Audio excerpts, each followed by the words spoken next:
Oi. Okay. I think I fixed it. I don't know though. I'm not gonna jinx it. Hopefully, can we get some chatters in both chats when you're in? If you're on YouTube as well, guys, like the stream, man. Let's get it out there. Let's get it out there. Getting shafted. Restream was playing up as well. It had logged me out and it was saying my password was wrong, so I've had to reset my password again. I mean, I literally got my password written down. But you know what? Fuck you. I'm eating a rip-off Rolo yogurt as well. Make myself feel better.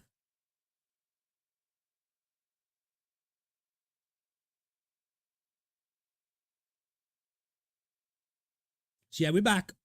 We're back. Hopefully things are working now.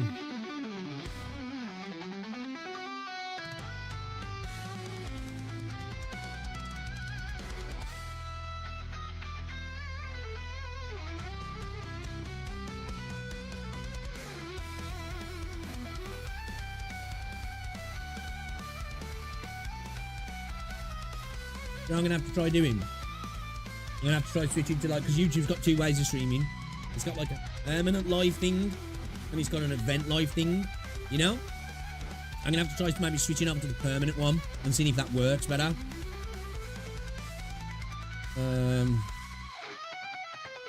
Yeah, absolute pain in the arse. I had to change all my password and everything for restream because that freaked out and it logged me out and wouldn't accept my details.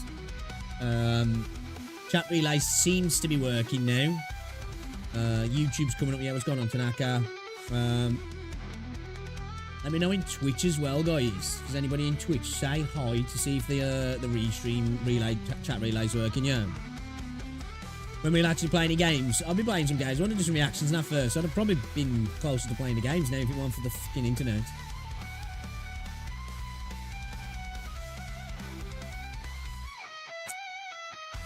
Alright then. Alright. Absolute pain in the ass, man. Okay, let me share this stream out as well, because the old event's gonna lead to a dead link. So let me post this in Discord.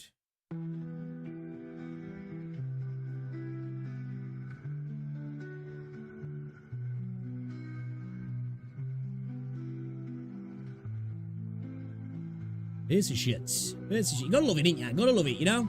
Gotta love it. Okay, at least chat's connected back up now. YouTube's probably burnt out all my notifications on now, so probably nobody will know about this stream, but you know, whatever. Can't do nothing about it, really.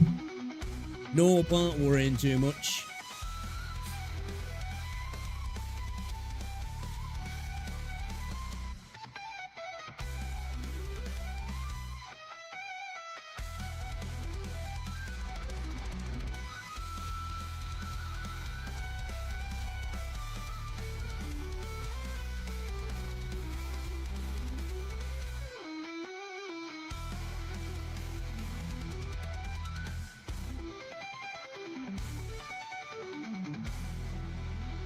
Okay.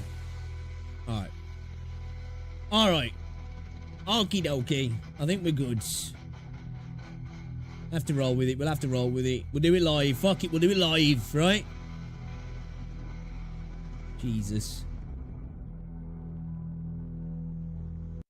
Great chat. I think we got that video finished, didn't we, though? That Kuro baited us. I mean, freaking the worst gacha failures, yeah?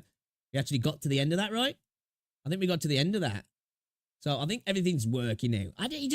That dropout on my internet broke everything. It broke YouTube. It broke my restream shit. It logged me out of restream as well. I think that's why things weren't updating on restream, because it just logged me out of it. What I'm going to try in future, though, I'm going to switch over to using that other event on YouTube, because I found out where that Vanguard thing was. It's the permanent, like, live stream mode, because YouTube's got two different versions to go live. You've got events and go live.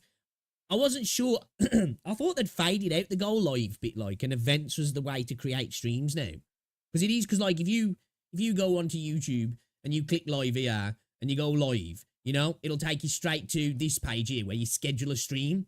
But then you've got, like, stream here, you know, where this is, like, a total separate stream. But this is always here, and it's always the same name. I don't, this stays forever. This does. I don't know which is the best one to use anymore with YouTube. I always just create an event and go from there. This is here. This has been here since Call of Duty Vanguard came out. You know what I mean? And that's a couple of years ago. So yeah, wild. YouTube's a weird place sometimes, man. Don't get it. So you can understand why some people saying like YouTube streaming sucks, because I don't know why they've still got two options like that. I don't know why. I don't know if it's like specifically one's more for the mobile or what. Just like get rid of one of them. Why have you got like multiple ways to go live? It's so weird. You can create an event, but you can just go live. I guess one acts a little bit more like Twitch, I guess, where the other one's an actual event thing. I don't know, man. We'll have to try the other way. Like maybe we'll give it a whirl. We'll give it a whirl one of the days. I don't know what the fucking deal is though. It's kind of triggered me. But anyway, should we get into it then? All right, let's watch this video from Saint Tontas, shall we? Let's watch this Saint Tontas video. Watch this Saint Tontas video. Oh, yeah. Last time we spoke about Saint Tontas, man, shit was getting a bit crazy on YouTube, wasn't it? Actually, I've noticed the last few days Fox still keeps going on about it. He said it doesn't bother him, but he still keeps going on about it a lot in his streams. Like he keeps like kind of cycling over and over about it. I think it is really bothering him. I think I was lurking. I don't know if it was today or yesterday.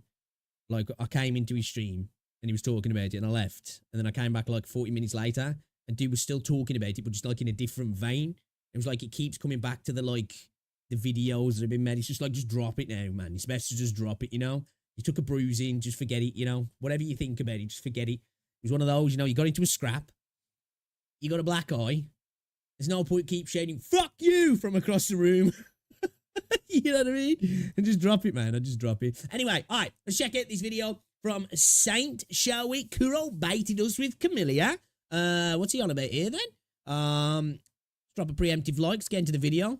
I'll tell you, they're baiting me. They're baiting me, but they're not baiting me like that. Well, they are. Less than 48 hours away from the release of version 1.4, and it's fair to say that this version might be the most hyped one yet. You know what? I thought I was kind of alone with that, but I think it is my most hyped version yet as well. Now, why is it? Is it because that people are actually potentially seeing some improvement in events, or hopefully some improvement in events?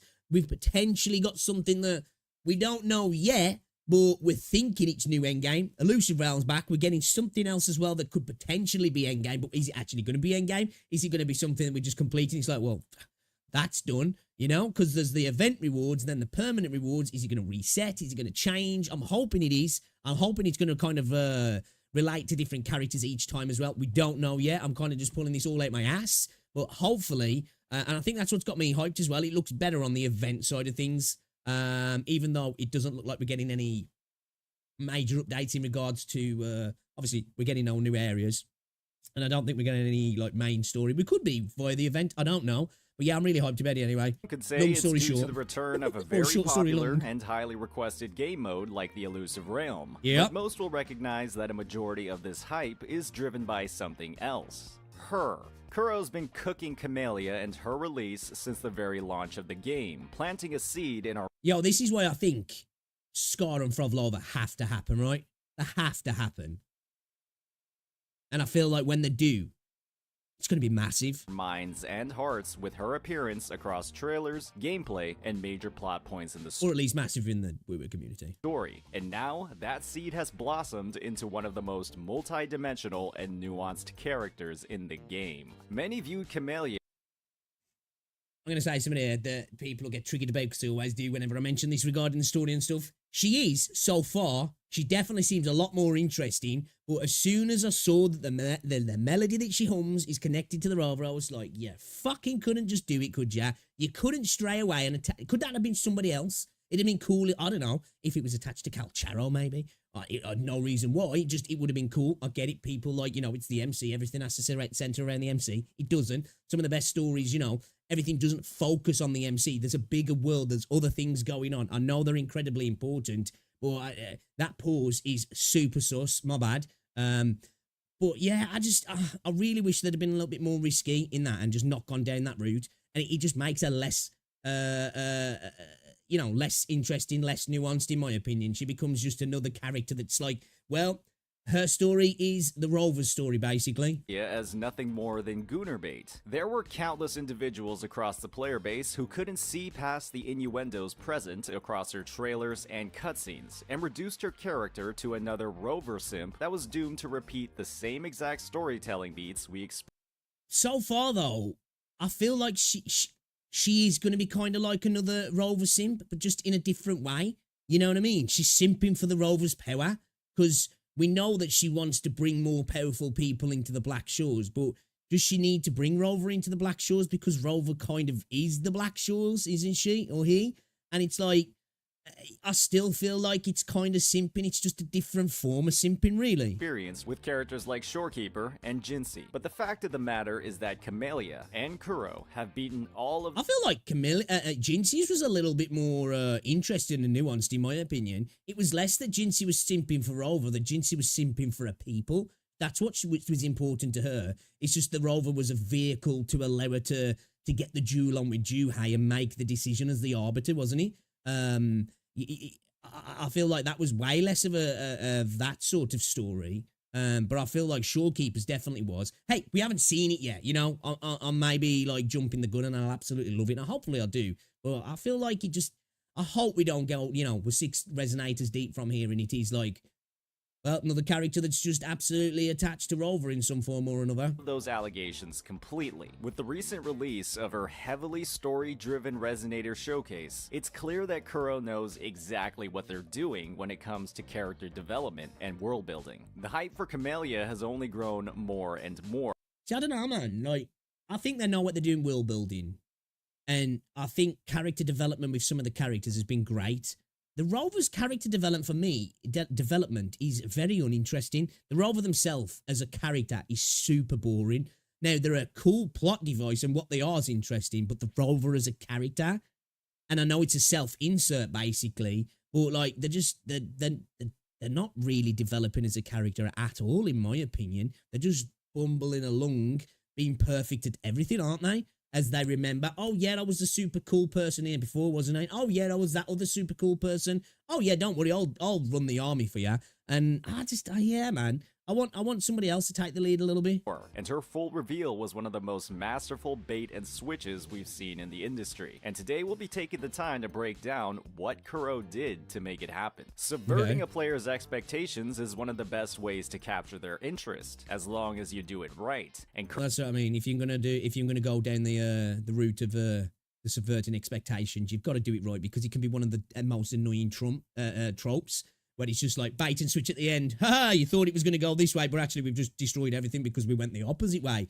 But it doesn't necessarily work, because it's just like, well, I could do that. You know, we could just flip it on its head. Whether it's got to be done well, hasn't it? Kuro's gone above and beyond when it comes to Camellia. As always, if you're enjoying this content, please hit that like and subscribe button. Camellia is a character that every player got familiar with within the first 10 hours of the game, with one of the most memorable cutscenes and dialogues possible across the entirety of version 1.0. Many viewed her obsession with the main character as little more than raw desire, and the wording she constantly used across that dialogue certainly didn't help at all. As the versions of the game Nah, I never really got it as like raw desire in that sense. It was something different with her.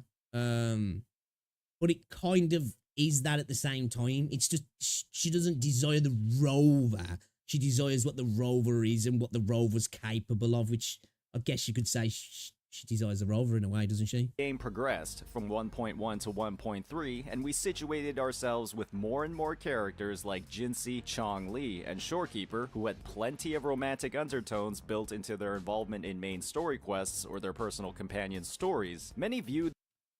Did they? I didn't get that. Maybe I'm just stupid. I always saw it as a mentor and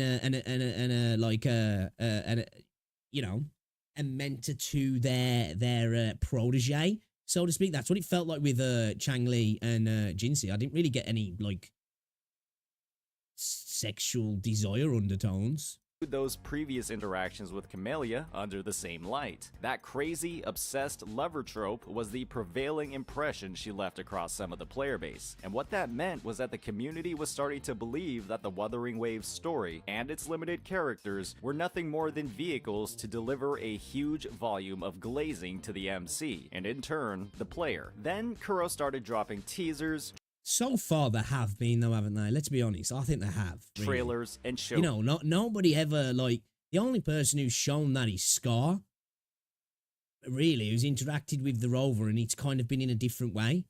But even he's after the rover, you know? And I get it. I understand why people, you know, it's then there's a great power. The bad guys want to attain it. Good guys maybe want to suck up to it. But it'd just be nice if someone was just a little bit like, I don't really give a fuck about you, actually. You know? But we could develop that character as a whole and their story as well. Cases for Camellia, and it's clear that many Wuthering Waves players were far too hasty in jumping to conclusions with their reduction of Camellia to nothing more than waifu bait. With their first version teaser, it was clear that Camellia was a lot more than that. This character is incredibly complex, with a clear internal struggle when it comes to power, a boatload of insecurities when it comes to her leadership in the Black Shores, and her motivations with the main character that extended far beyond simple love for the player. It was love for their power and what that power could do. Yeah, but like, again though, is that really that different? Is it really that different? I don't think it is. It's just another desire for the character, whether it's the desire to be, you know, see them as not like so much a creator, but like a mother/father figure, how it kind of was with Shorekeeper, whether they're just that amazing they're going to run the army, you know, even though you're the general, whether it's, you know, well, the Jinsei situation for me felt a little bit different. I feel like that one felt a little bit different. Or whether it's going to be like this, where it's like, oh, you're powerful. I want your power. It's like that. You're just so awesome. I've got to mosey on up to you. Maybe I'm just being a little bit too harsh. I think maybe I am, but I do. Again, I think it's because I'm craving for this, you know, expansion on some of the other characters and their interactions with the world and each other, rather than it just all circling around the rover. Now, I know a lot of people argue, but she's the main character, he's the main character, but it's like, yeah, but you know, it doesn't always have to be like that, does it? For Camellia. Following that teaser from A Dream, Kuro then released the version trailer that gave us an even deeper dive into the background of this troubled soul, giving us hints that Camellia has been severely overclocking for quite some time, giving even more explanations for her erratic behavior. And when we finally got an overview of her playstyle and combat voice lines, it became very clear that Camellia wasn't just sweet-talking Rover back in version 1.0. She talks like that with everybody, even the enemies she's nuking with her liberation. So much for MC glazing. This development of Camellia was fleshed. Yeah, see, like, that doesn't write off just the MC glazing for me, because the ending is what it was. It, like, you can see that for me, it wasn't, the rest of it wasn't the glazing, it was the ending bit for me, where it was just like, I don't mind her being attracted for the power, even though, again, it's just another desire form in a different guise for Rover, but it was that ending of when, because I said it when I went on the website a few days prior to the actual showcase of the Resonator and the combat showcase, or it might have been the same day as the combat showcase, whatever. Anyway, they showed her like a little backstory, didn't they, and give some snippets and snippets. And I said, as soon as I read the bit where it said she hums a melody all the time that she can't remember where it comes from. And straight away, if you go back and watch that video, I said, I hope that she doesn't meet the rover and go, that's it. That's where I remember the melody. You used to hum it. I hope that's not the case. And I feel like that might be, that maybe when she was a kid, the rover was at the Black Shores, rover used to hum the melody or something like. And I was just like, I hope it's not that, but I would have liked to have been that melody maybe had been attached to one of the other characters, so we could have got some like cool, you know, interaction with Camellia and potentially one of the other Resonators in the crew. You know, whoever it might have been.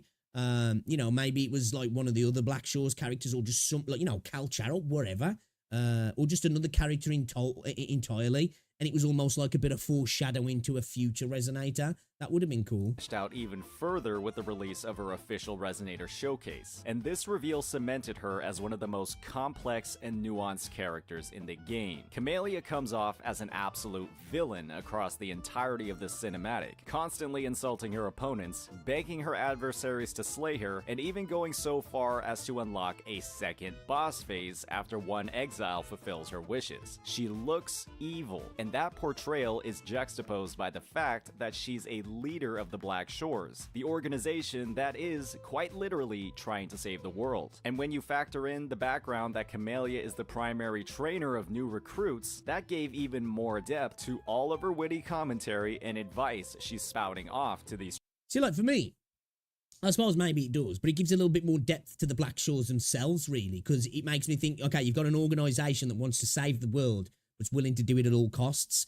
A few individuals here and there mean nothing to the greater sum of things, you know. To save the world, you know, what is it to make an omelette? You got to crack a few eggs. I feel like that's why somebody like Camellia is allowed to do what she's allowed to do, because if they get really good recruits, then they're more likely to be able to get the job done rather than bringing through people who just aren't up to it. And if she has to push people to the limits and kill them to get the best of the best, then they'll let her get on with what she's doing, kind of thing, you know what I mean?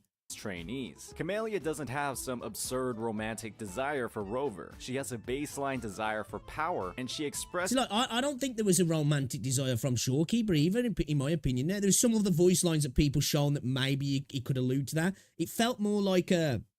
I know she wasn't the Shorekeeper's creator, but like she was almost like in a sense, like kind of like like a parental figure to the Shorekeeper, wasn't it? It was that sort of connection I felt like with the Shorekeeper, you know, and like we obviously with Jinsei, it wasn't a love thing. Like for me, the closest that it got to any real sort of, I guess, sexual tension was, I feel like, between Yinlin at the end of her cutscene, at the end of her quest. It was like, I don't know, man, I felt like Yinlin was going to jump on us.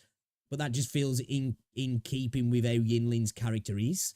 For me, it's not been so much this sexual desire. It's just more of a fawning. Like, oh, she's so amazing. Everybody has to suck up to her or him in some way, whether it's the power, whether it's they're just so good, they're so, you know, amazing, all the things they've done throughout history. And I get that. But like I say, it'd just be nice if, like, and I thought Camellia could have been that character where she was like, you know, I want your power, but...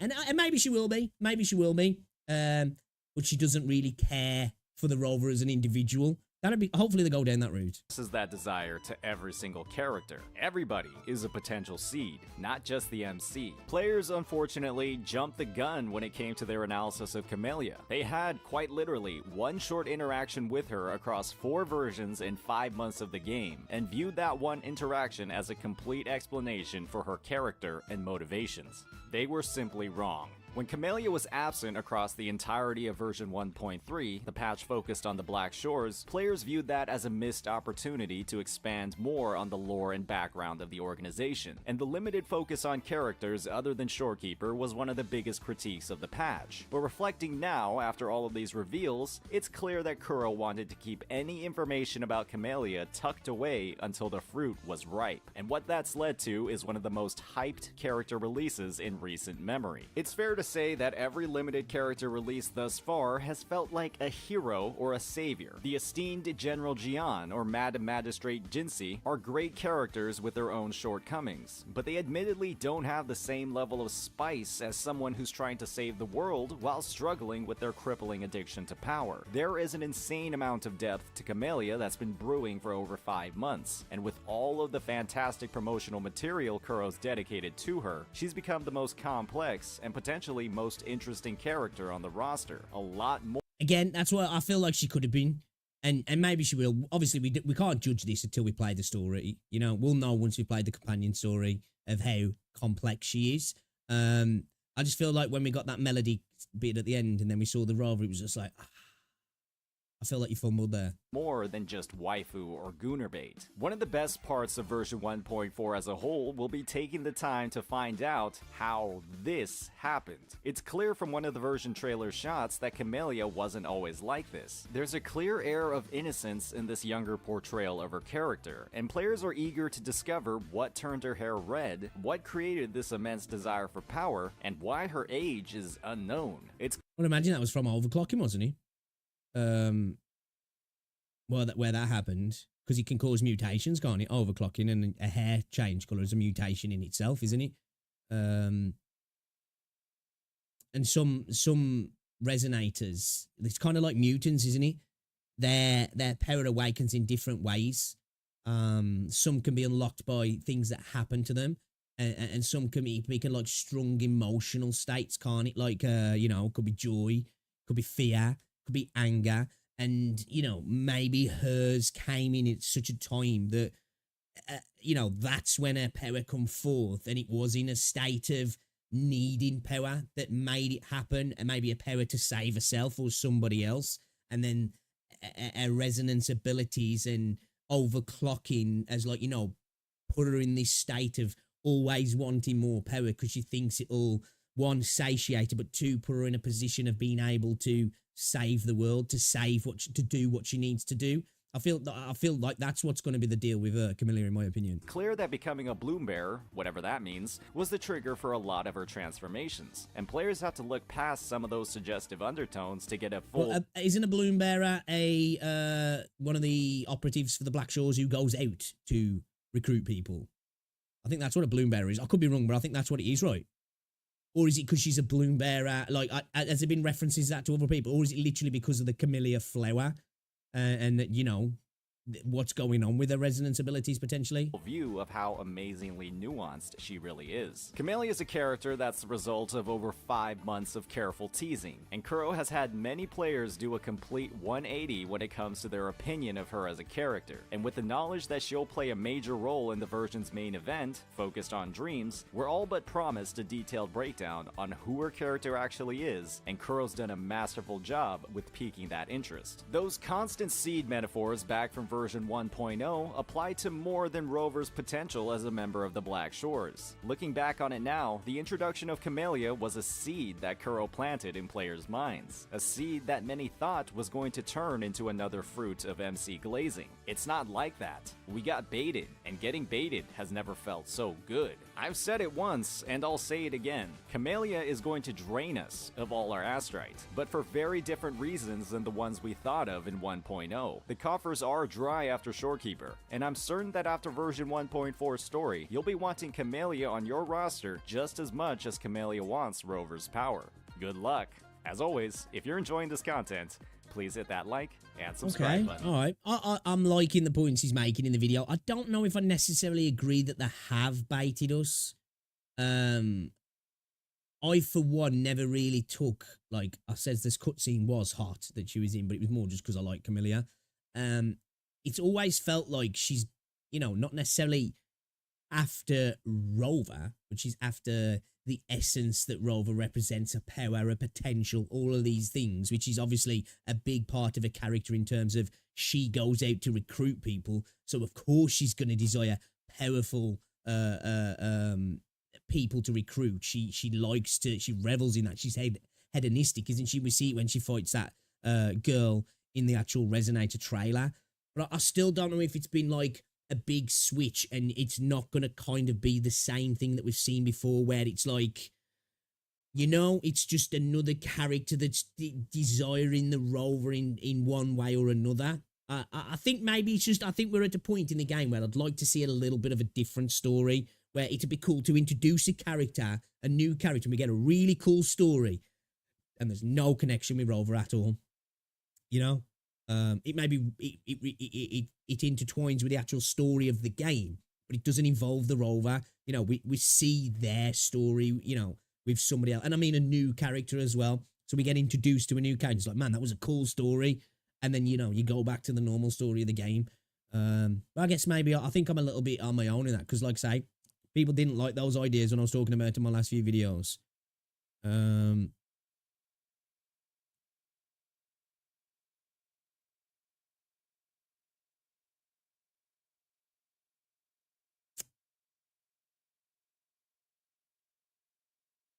So yeah, I don't know. I guess we'll wait and see. It's one of these ones. I think after I just saw that thing with the melody and the rover, I was just like, I think I'm going to get annoyed by this story. I think I am, but I will wait. I don't want to jump the gun. We've got to play this. We've got to play the companion quest first, haven't we? Do you know what? I still haven't done encores. We've got to play the companion quest.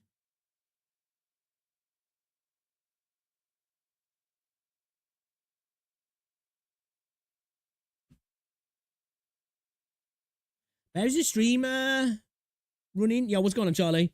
I get what you're trying to say at least. Yeah, like I just want to see a bit more variety. So I was saying before, welcome to the stream, guys. Yeah, I've been having some issues with YouTube today. I had to restart the stream 3 times. I've even said I'd like it. It'd be kind of cool if we went, I don't know, let's say we go to a new area in the game, or there's a village we go to, you know, when we get Rinasita and we travel to a new area, and let's say we go to a small village and we get there, and even if they introduce a resonator in that village, let's say, and that resonator is not a fan of Rover, and he's not a fan of Rover because, let's say, Rover did some stuff throughout the history, because you know Rover's been involved in stuff throughout history, because she's kind of like Fimbled here, isn't she? She's like an avatar of the girl who sent us down, in a way, if that's to be believed from like some of the mythology stuff, and that some of the decisions that Rover made left a negative effect on these particular areas, and it didn't go the way that maybe the Rover wanted, or the Rover made a conscious choice to do something full well knowing that this wasn't going to be good for these people, but it needed to be done for the greater good, so to speak, and that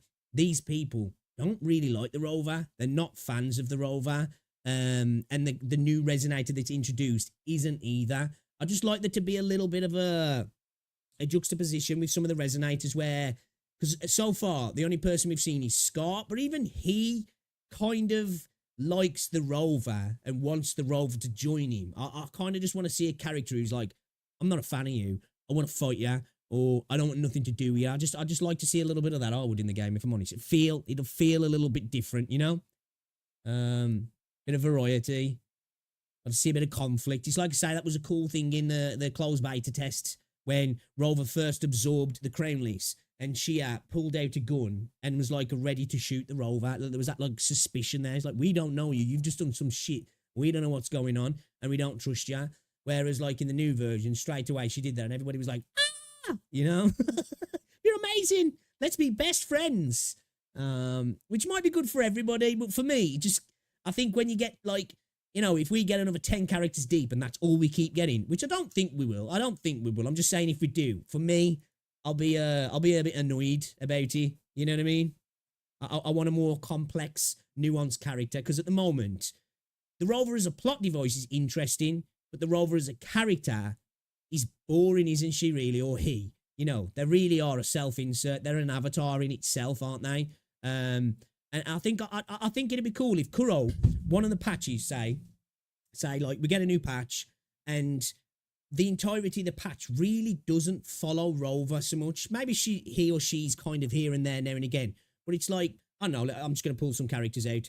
Let's say it's Danjin, Tauchi, and Calcharo. It doesn't have to be those 3 characters, you know, and it's more about them, and they're, you know, we're seeing the story from their perspective, or their interactions with each other, and a particular thing that's going on in the world. And it might not be this grand, we're saving the world story, but an actual more, you know, more connected, down to earth story. Because sometimes you can have cool stories within a bigger story that, you know, oh, we didn't save the world today, but we did a good thing. And I just feel like it'd be quite nice to do.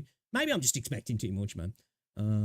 Basically, everyone loves the Rover, and you want more depth to flaws to create a realer character. Yeah, pretty much. I do. I want a bit more nuance to the Rover. I just feel like they're kind of uninteresting at the moment. I mean, I view all of 1.0 as a setup for the future, so I'm not bothered by the beginning being centered around, oh yeah, don't get me wrong, 1.0, and even up to where we are now, I'm cool with it. My worry is that we're not going to do that in the future. I don't think that's going to be the case. I'm quite confident of Kuro because of how they've dealt with the story in PGR. Makes me think, you know, they're setting things up a little bit here. I just worry that maybe, because they had a different view for the story from closed beta test 1, that they reacted, and maybe they've overreacted, and they want to play really safe.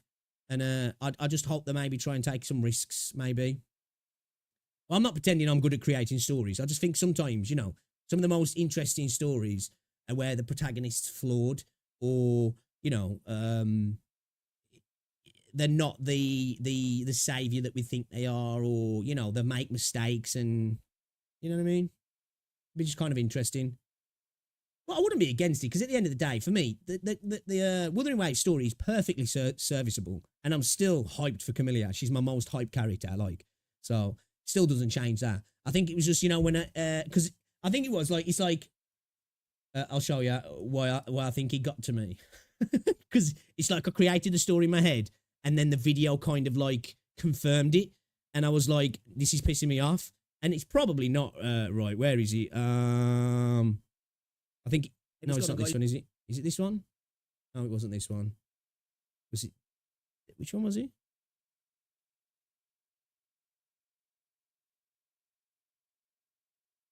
It might be this. I think it might be this one.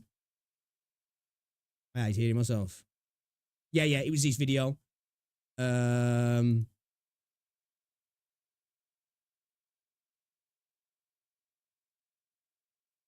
Where it mentioned a whistling. Where was he? Somewhere in this video, anyway. I suppose it makes sense when we saw this as well. And I was thinking like, oh man, I hope this melody and this humming's not connected to the rover. And then at the end of the Resonator showcase, it was. And I was just like, you motherfuckers.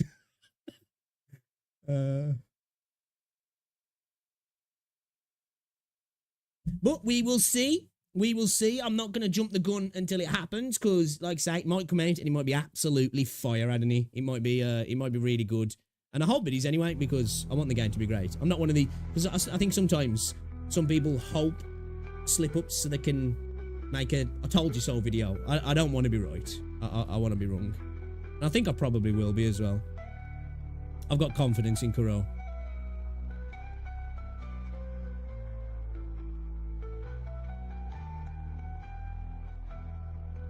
Alright, should we watch this video from Guitar Rock? I'm interested. Oh, it's an older video. You don't want to know. It's an old video. I thought it was from 3 days ago. It was 3 months ago. Because I do want to check out Girls From Line 2. When is it? December it comes out. I think it is, yeah. I think I'm definitely going to have to open my wallet when it comes to Wuthering Waves at the moment, though. Because I've only got like 2,400 tides. And I've got like, no, 2,400 asteroids, sorry. And I've got like about 5 tides. So I'm pretty broke.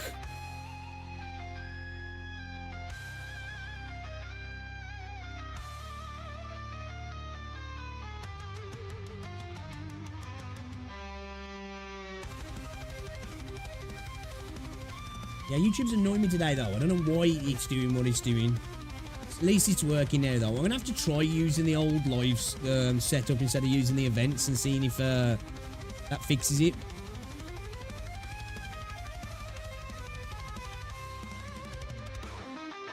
I think we've got anything else to react to today, guys, so I think we might have to just jump in.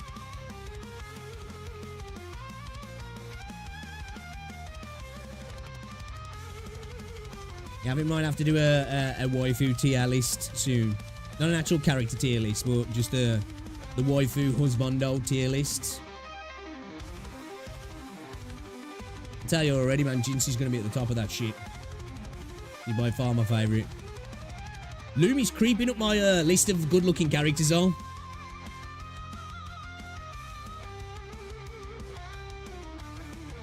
Yeah, I still haven't done Encore's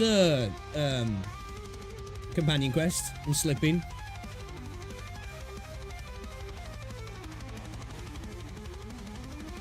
I really liked Jinxie's companion quest, I did. I think it might have been my favourite. I like Chang Li's as well. Shorekeep at 1.3 was alright. I didn't dislike it, but it was just alright. Felt like we could have had a little bit more from the Black Shores, personally.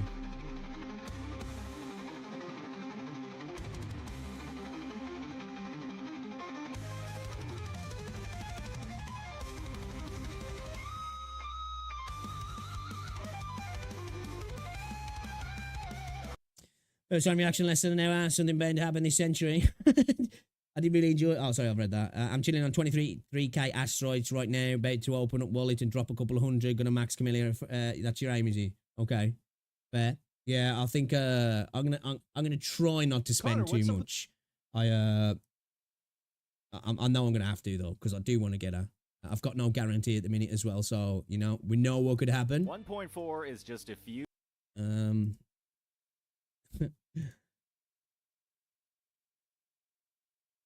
I got too lucky on Changley and Shorekeeper. I think my luck's burnt out. Started playing Nikke yesterday and burned through the 63 pulls they give you and got fuck all. So how long till 1.4 now? I think in the UK, like I don't know if it drops at some point tonight in the UK, or I don't know if it's early hours. I'm not too sure if I'm honest. I usually just wait. Like, you know, like if it went live at like 11 o'clock tonight, I won't be stopping up to or staying on to play. I'll just play it tomorrow. All right, let's check out this video then. We've watched a video from Connor before, actually. He makes some cool videos. This is a secret to this is the hidden secret to gacha success. Not have a weapon guarantee. Maybe have 100 pity and sell lots of skins. Yeah, maybe. I don't know. Let's have a Connor, look. what's up with that Hawaiian shirt that you're wearing? It's summer. I can wear whatever shirt I darn well please. Thank you Summer, how old's this video? 3 months ago. Okay. very much. Now shut up and listen to the video. Gacha games are not usually known for their storytelling, often referred to as boring, derivative, uninspired, basic. There are not usually a lot of This is why I've wanted to start playing Nikke, because everybody, pretty much everybody's like, dude, if you want a good story in gacha, Nikke is the spot to go. That's why I've started playing Nikke, because people telling me it clears most of the gachas, because that's kind of what I'm after in Nikke. Because the rest of the, like I say, I've been bitching about Wuthering Waves a little bit in regards to like the story. I don't need like Shakespearean type stuff really, because the gameplay itself is what I'm here for in Wuthering Waves. I'm not a skipper. Combat's where it's at for me. But I do want a nice little side gacha that's got like an interesting story. A lot of flattering terms given to gacha games, with maybe a few small exceptions. I think the vocal part of the community often brushes this aside as not important enough, thinking it has no real bearing on the success of a gacha game. I mean, like, come on. They're gacha games. Gacha games are just glorified slot machines where people with money. I think this is changing though. Now, like, obviously, some people are not that interested in stories in games anyway. Because at the end of the day, gameplay's king. A story is important, especially if it's a story-orientated game. But gameplay's always king in a game. That's always going to come first. If a game's got a 10 out of 10 story, the gameplay's trash, are you going to really stick around? Probably 9 times out of 10 you're not. But I think that's kind of changing the idea that the story doesn't matter so much in gachas, because, and it's probably ever since Genshin, and not that Genshin's got the best story ever, it's just that we went from games that are like 20% game, 80%, you know, gamba, to where the games are probably more like 70% game, 30% gamba now, where they're actually proper full-blown games, aren't they? You know, at least when you're thinking things like Zenless, Star Rail, Genshin, Wuthering Waves, things like Azure Premilia coming out, Nevernis to Evernis, if Project Mugen ever happens, you know, and a bunch of other games as well that are already out now also. So I feel like story is going to be more important as we go forward, and people are probably going to demand better stories to go along with the games as well. Can feel better than everyone else because they can whale on an account and buy power and completely outpace everyone else who's been working hard daily just to get ahead. You know, kind of like real life. Like, the story has no real bearing on the game, right? Actually, this is where I would like to disagree. I think previously gacha games could get by, but I think since 2020, this has begun to change drastically with the advent of Genshin Impact, a game that is notorious for its player base's parasocial connection to the characters and the world found within. This is another reason as well, talking about the hidden secret to gacha success, talking about the parasocial relationship with the characters. This is why I feel like the making really interesting stories for the resonators within Wuthering Waves is important, and not everything having to come back to the rover, because at the end of the day, it's almost like the stories for the resonators or the characters or whatever they're called within the game are more important than the main character, aren't they? Because they want you to buy these characters in the game. So I feel like that connection with those characters is arguably more important than the connection you face with the main character, because at the end of the day, most of the time it's a power trip or it's a self-insert, isn't it?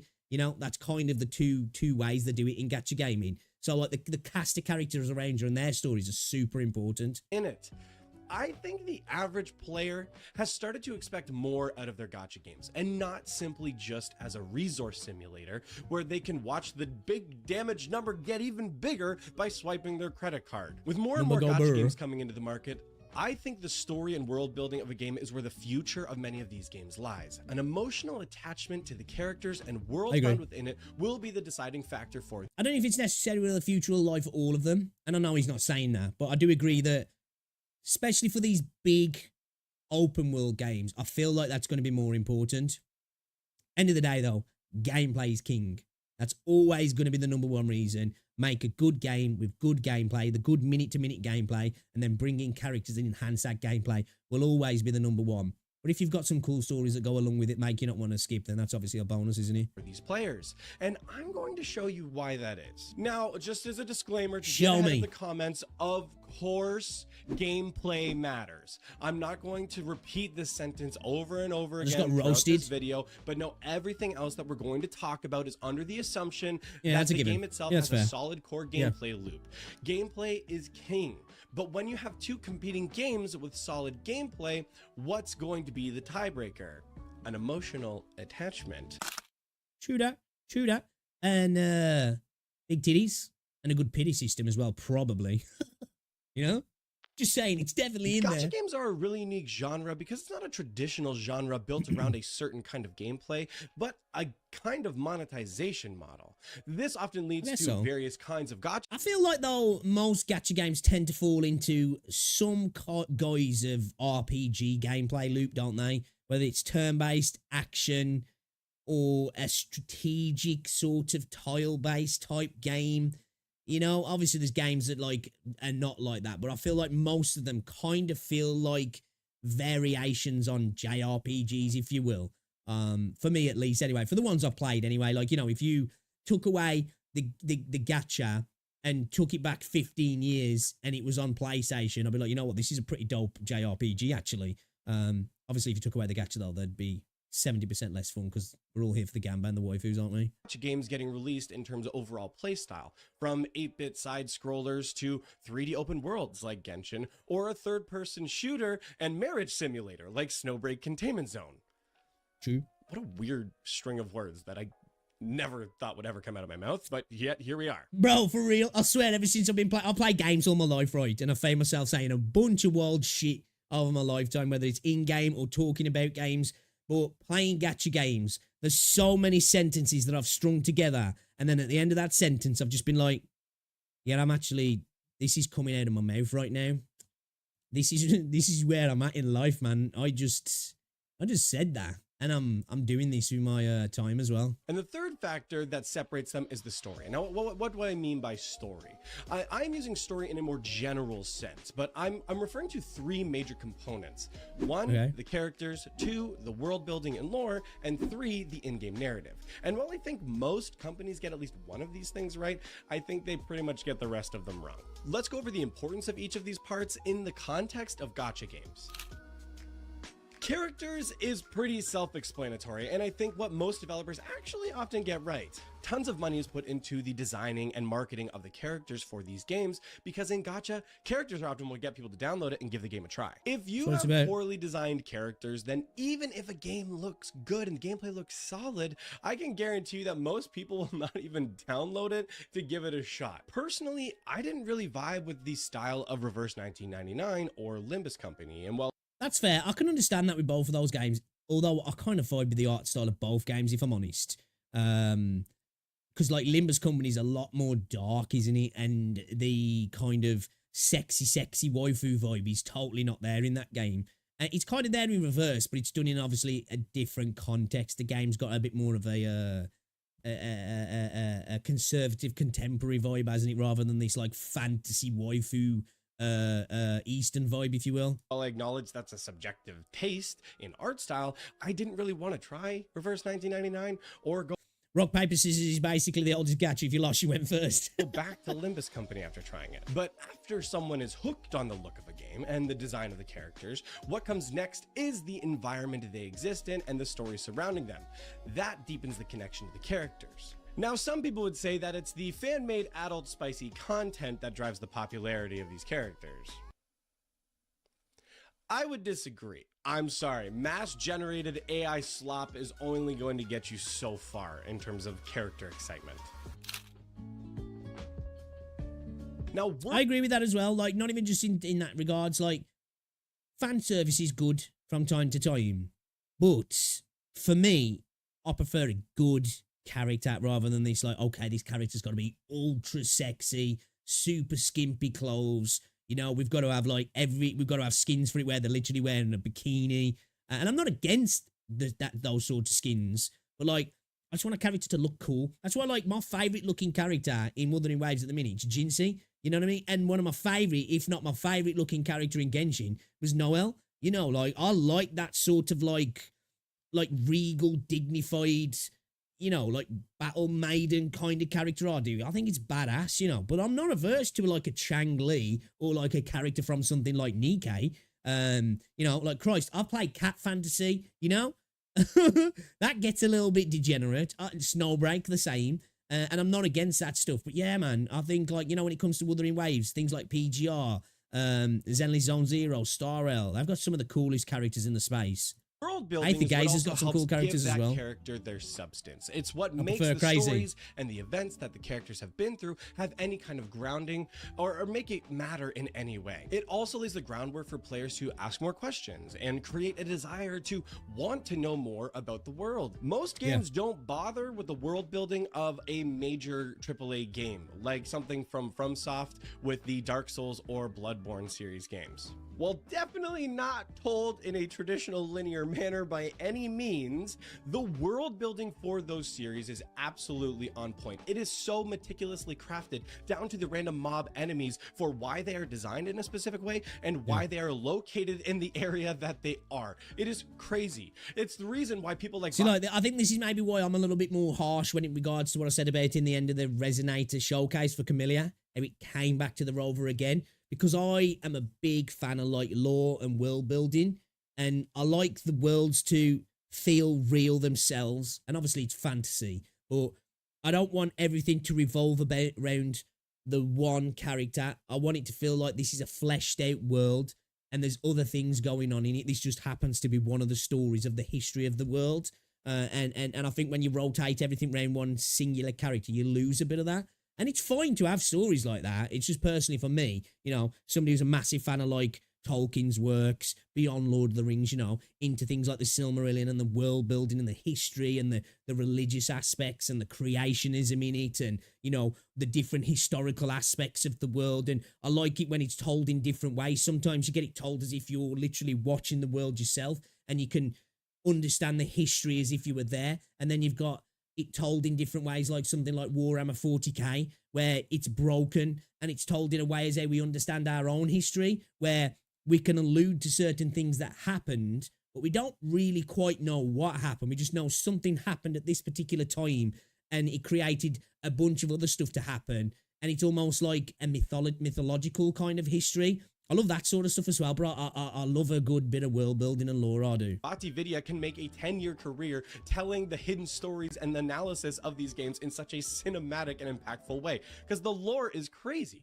If we could start seeing future titles or even Wuthering Waves pulling out the same kind of world building as a FromSoft game, that would be unreal, and I think actually to some degree potentially industry changing. But a lot of that is the background and writing for the game, so now let's talk about the in-game narrative. Now, the in-game narrative is admittedly where most games fail the hardest, whether it's...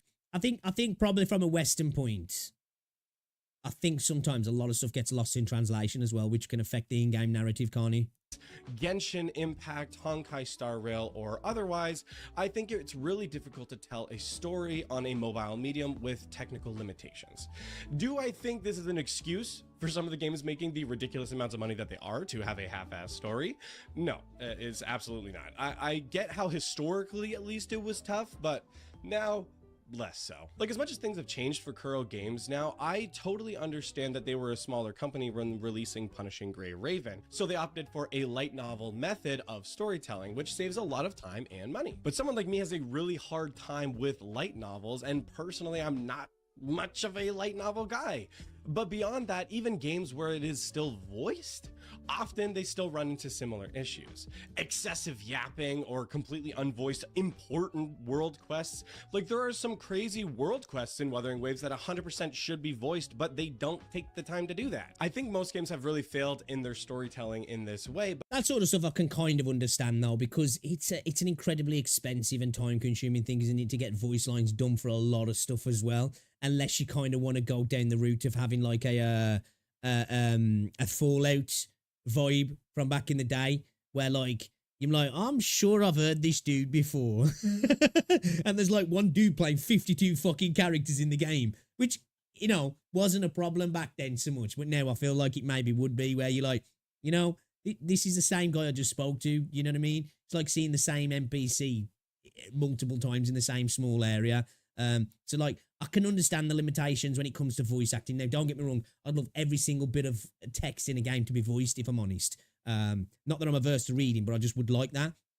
And AI can fix that, but a lot of people are against that as well, aren't they? Like, I spoke about this before, where I wouldn't want the entirety of a story and the voice acting to be done by AI. Keep that to the actors. But, you know, when you've just got some random story quests here and there that really doesn't require getting a voice actor in to read lines, you could just have something generatively done, I guess.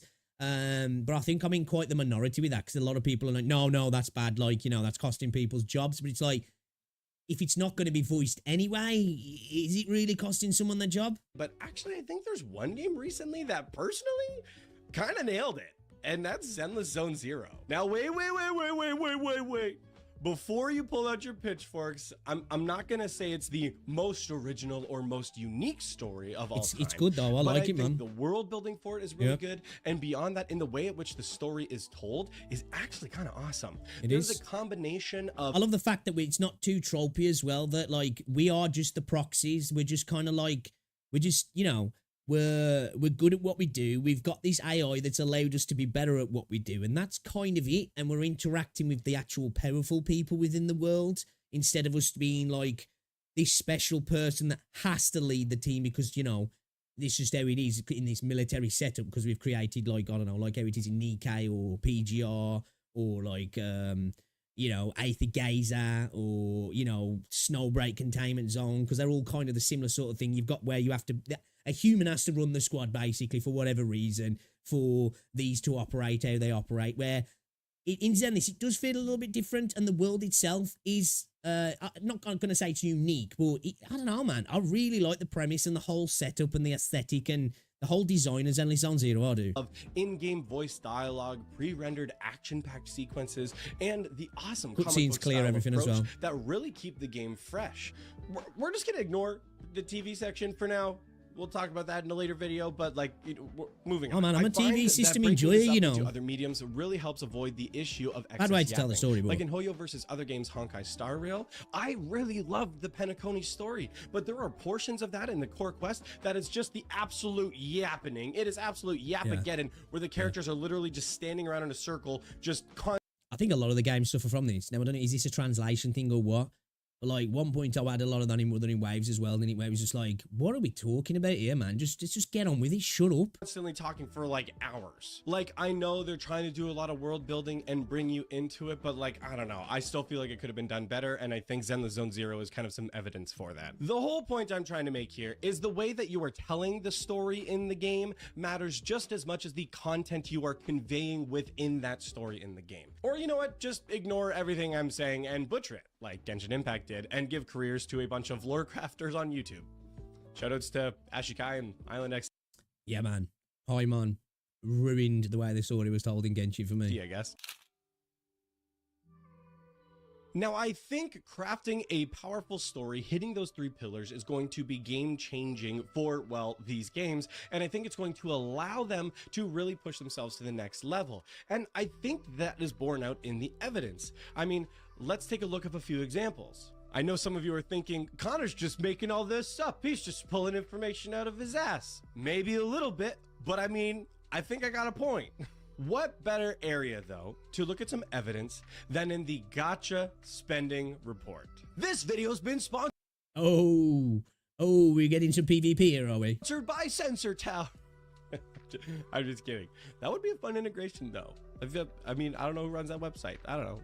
Let me know. All of the top gacha games are series or... See, I think as well, again, I think a lot of people do this. Like, Connor's a smart dude, but I think he's mistaking gacha revenue for Sensor Tower there. Sensor Tower is an analytics company. Gacha revenue is just a dude who takes that analytics and puts it into a chart every month. Or IP, where players have a deep connection with the world and characters built through the game or through existing nostalgia. Honkai. Imagine getting sponsored by the Gacha revenue chart or Sensor Tower, though. Oh my god, dude. We're kind of Star funny, Rail actually. and Genshin Impact make up the top 2 slots. 2 games notorious for players' parasocial connection to the characters. People are so attached to the characters that they want to see them across different universes from the developers. Hell, despite everything that's happened, some people still talk about them like they're real people to this day. The priority of characters has always been a main goal of HoYoverse, and it seems to be paying dividends if we look at the money. Just as a side note, it's currently... Yeah, I spoke about this before. When I think we reacted to a Gamba video, Gamba AJ, and he said that if Wuthering Waves won the Game of the Year award, it'd make companies change the way they do things and it'd change the gacha space, and I just disagreed with it fundamentally, and I feel like everybody thought I was like wrong, which is fair, I might be, but like to me, if you win a Game of the Year award, all it means is that the game's critically acclaimed in a sense by whoever, by a judge, a jury, by journalists, by a community. At the end of the day, it's not going to make all the other companies start doing what you're doing. Like, if you then start making a lot of money, they're going to then start doing what you're doing because they're like, right, what they're doing is working because it's making money now. Where I feel like a lot of companies follow the Huyo system because it works in terms of money.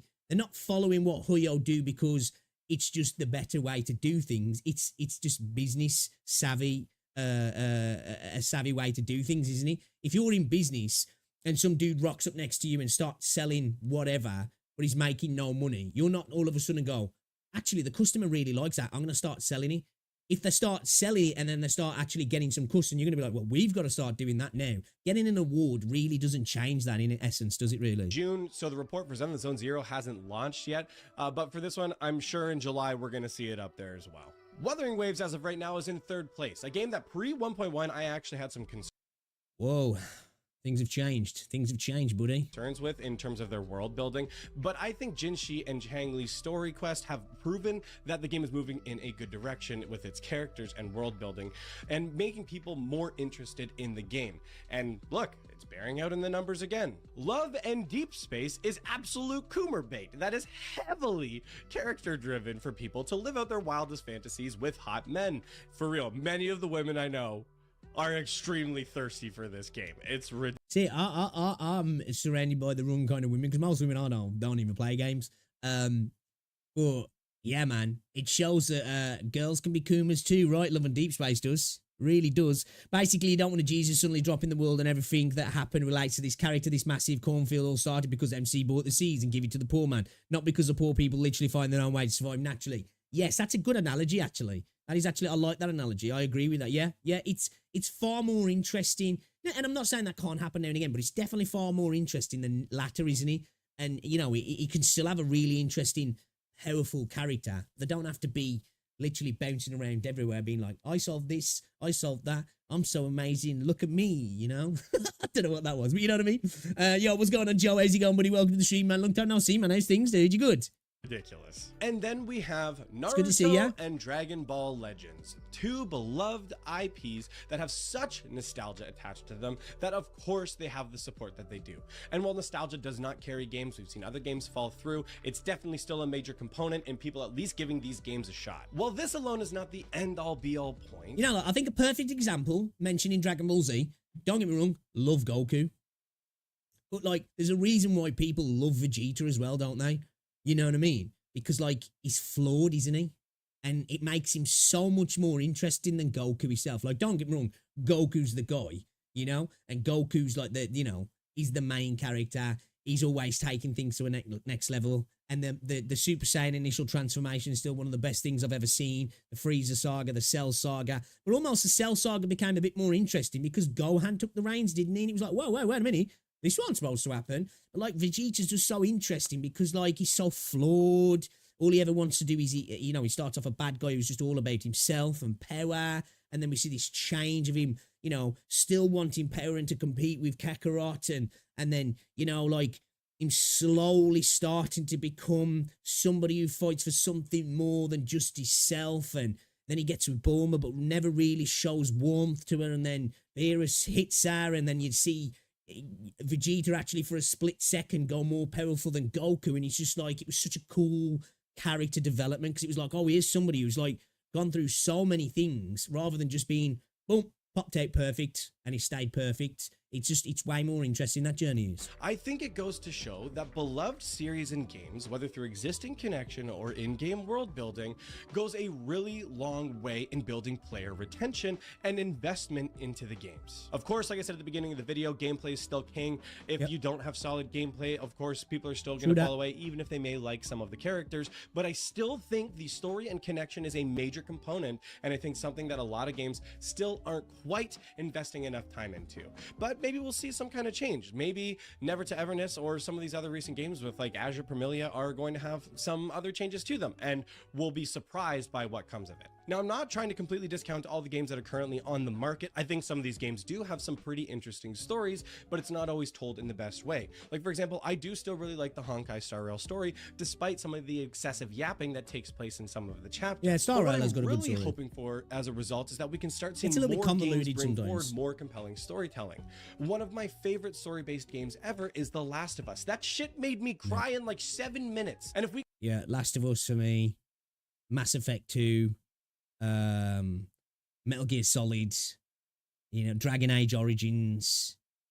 Oh, man, Metal Gear Solid was so good. That was a game that proved, when people say, I don't want politics in my games, it's like if it's done in the right context and it's not trying to shove a particular agenda down your throat, politics can exist in games if done correctly. We can start seeing some in-game storytelling of that caliber into some of these gacha games. I mean, like, it's game over, man. It would be genre-defining, I think, in some of these cases. Imagine a gacha game with the emotional, heart-wrenching effect of The Last of Us. I'm sold. I'm in there. But let me know what you guys think in the comments down below. Do you completely disagree? Do you think, Connor, you're dumb? You're freaking stupid. Nobody cares about the story. Gacha players are too dumb to care. I don't know. I think with the broader market, I think you're dumb. Except you're not dumb because you're here watching this video. And I love you. Oh, thanks, man. Let's get parasocial about it. But honestly, let me know what you think in the comments down below. Do you agree, disagree? Give me some feedback. Would love to hear it. Hope you've been enjoying. That's a great video that was, man. I like Connor. He makes some good content, actually. He makes some really good content. I love and this is like a new style on YouTube, isn't it? This like, let's grab the mic and go and stand in front of a green screen style of content. But I kind of like it at the same time.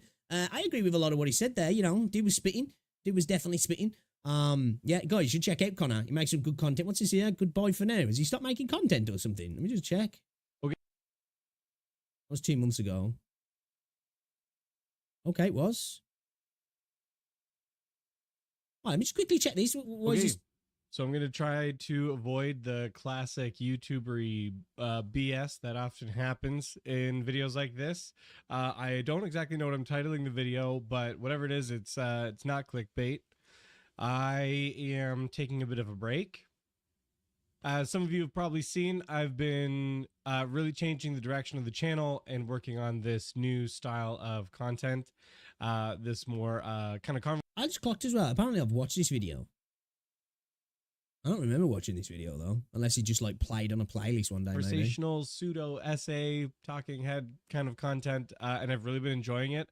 I think the quality is awesome, and it's definitely a direction I want to continue to go with the channel. However, I think I need to take a step back for a little bit. There's a bit of rebranding and things that I need to take into consideration for the content. But beyond that, to be honest, I'm just dealing with a lot of personal shit right now, and it's been a lot. That's it, man. Life just hits you sometimes, and unless this is your job, it just has to take a back burner, doesn't it? I hate making this video because I'm going to be honest, the fact that I feel like I need to do that makes me feel like emotional. failed you guys and failed a little bit here, but I'm trying not to look at it as a failure. I'm trying to look at it as a necessity, because I could keep trying to force myself forward, but I think that'll just lead to more burnout and potentially worse outcomes on certain things. So Yeah, man. When you're at this point with content creation, I've been there. You just got to take a step back, man. You just got to. You know what I mean? It's just not worth it. Like I say, if it's not paying the bills, if it's not your job, if it's not your main source of income, it can get like. Don't get me wrong. I'm not one of those guys. You'll hear some people, it's harder than a 9-to-5 job. It's fucking not. But like, it can become mentally draining. And like I say, if it's not your job, why do you want this extra mentally draining thing on top of going to work as well that's mentally draining? You know, you want to be enjoying your time outside of work, don't you? So like, yeah, man, you ain't got to feel like you failed or, you know, you're letting people down. You just got to take that step back. yeah, so I gotta take a step back for a little bit. I don't know how long it'll be for, if I'm being honest. I was really trying not to. And I must admit as well, sometimes, you know, when you break away from content creation and you're not in that cycle of like keeping up with it can be nice. It's almost freeing. It's like, oh God, this is the best I've felt in ages. Like, I've just got this weight off my shoulder. I'm not constantly checking, see if stuff's doing okay. What are people saying? Oh shit, where have I fucked up now? Oh, I've got to get this video out. Spending hours at your computer, the editing, the constant trying to come up with ideas for the next thing. And you can just get back to enjoying video games as well. Edit this video, but I've had to pause in between. I don't know how long it's gonna be for. It could be 2 weeks. It could be 2 months. It's been 2 I months. don't know, if I'm being honest. For those who might be disappointed with some of that news, who've been supporters shame of me to see, for a 'cause it while, seems like he's getting the Discord emotional, man. community and It's- stuff this is is gonna sad. still be there. I hope it's all And good. I don't want you to think about this like I'm going away. I want you to think about this like I'm investing in myself for a little bit. That's good then, And dude. That's good. it is something that I need to do for the channel itself to improve. If that Yeah, man, I had to do it myself. Took a total break, hitting the gym on a regular basis, getting back into things. I really need to like, I might even have to like, not stop, still have daily stuff, but like tone things back myself because I really need to. I'm going on holiday again next year. And like, I'll go to the gym, I'll train and all this stuff. And I've been like putting on more mass again. But like, I'm just like, I've been dirty bulking, man. I'm a bit of a fat fuck at the minute. I need to lose some weight. makes sense. So yeah, not clickbait. I'm gonna be gone for a little while. I will probably still be online a little bit, maybe on like Twitter and stuff. Like I said, in the Discord, I'll still kind of post in there from time to time, and who knows, maybe I'll post some random BS or something at some point. I don't know, but I'm just not putting any expectation on any of those things at all for a little while. I haven't even been able to look at the camera for most of this. That's super weird. Okay. Anyway, yeah, that's it's gonna be it for this. Man, I hope he's doing well, man. That sucks, that does. Yeah, guys, you should check out Connor. Obviously, hopefully, he's doing well. And if he chooses to, gets back to making some good videos again then. Sad. Goku and Hercule in DBZ are comical relief. Yeah. Oh, was it? I didn't know he's based off Hulk Hogan, actually. Gacha with the most merciless pool and no pities in Honkai. Impact, 1 over 50 B or A rank Valkyrie character. 1 out of 100 chance of an S rank Valkyrie character. As for Terra Fantasy, their red pool, it is broken. 50% chance of getting 2 times the character from the pool, and it will break more in the next version when Grey Fox arrives. Grey Fox is a travel mode. I think I watched the trailer for Grey Fox, actually. It takes a lot of stamina, but so Gatio, that once it runs out, you think you fall for instant KO, but a weapon which is a banjo saves you on the last second. Okay, interesting. I know he does a lot of Terra Fantasy, doesn't he? Like, that's his main game, I think, yeah. All right, let's play some PGR. Let's do it. It's nearly 7 o'clock.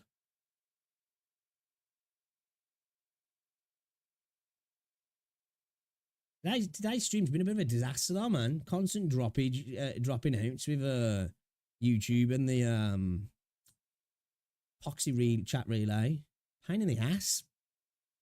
We're back, though. We're back. As well, guys, if you're watching on YouTube, drop a like on the stream. Let's try and get it pushed out a little bit, man. Let people know that we're live again, because YouTube's fucking trolling. Trolling. I'm going to try that different event, though, like the permanent live event thing. Zen, listen, we were in there. Oh, really? Anytime I've ever seen him on, like he's playing Terra Fantasy.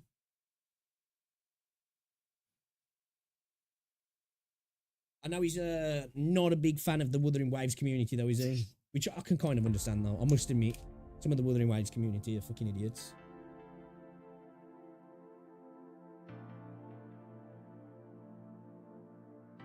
But I think it's because there's a lot of Genshin refugees, isn't there?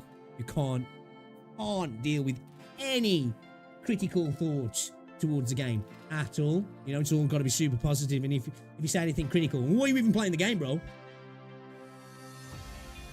You know, I've literally had them comments recently on my videos when I've just been critiquing something in the story. It's just like, why do you even want to play the video, dude? It's like, fucking hell, man. You know? Come on.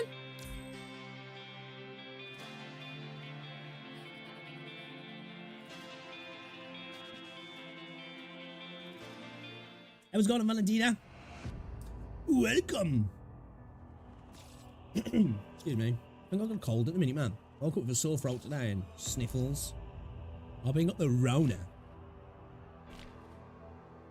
I like I keep needing to clear my throat, like, you know what I mean? One of them ones.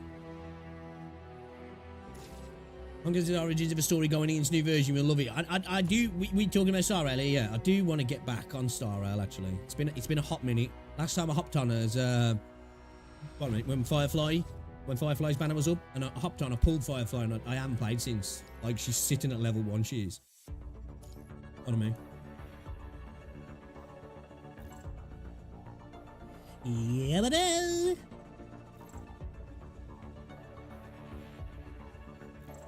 yeah, baby.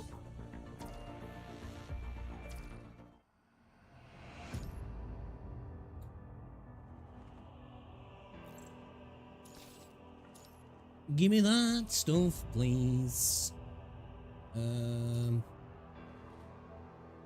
not clicked on my achievements, is it?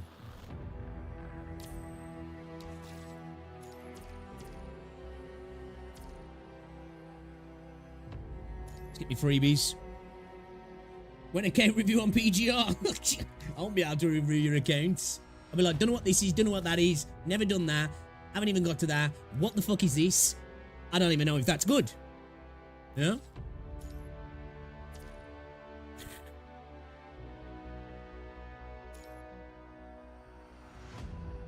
Oh, wait, Impact. Yeah, I haven't played Impact. I do want to get round to playing Honkai Impact 3rd, actually. I just haven't got round to playing it. There's like, so there's a couple of gachas that I want to actually start playing at the mini that have been out for a week. Sword of Convaleria, which I've played a bit on mobile. Like, I played probably about an hour or two of that. Skipped all the story, though, because it's just, I can't enjoy a story on a mobile, you know what I mean? But I do want to play that on PC. I've played about an hour, probably less than an hour of Reverse 1999 at the end of one of my streams once. And I went through, like, the tutorial prologue, if you will, and I haven't played it since. But it's on Steam now, so I've uninstalled the other version, and I'm going to play it on Steam, so, you know, I'm going to be starting again, basically. And there's Honkai Impact 3rd as well. They're, like, 3 games that I want to start playing, as well. I'm bouncing around so many gacha games at the minute, you know what I mean? Hey, what's going on, Doomslayer? You know, in Honkai Impact, the returner event is 90% chance on getting Rita, who summons a Gundam to help fight enemies, and a guaranteed chance of getting the Ursha of Reason Bronya. Well, I'm gonna have to try it one of the days, man.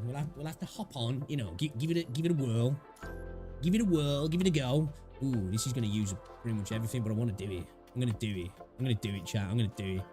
I ain't got the roster for it, but I'm gonna do it. Wait a minute. There we go. There we go.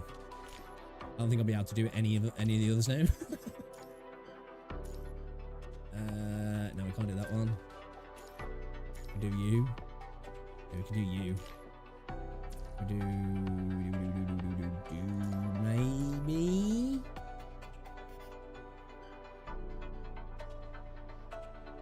No.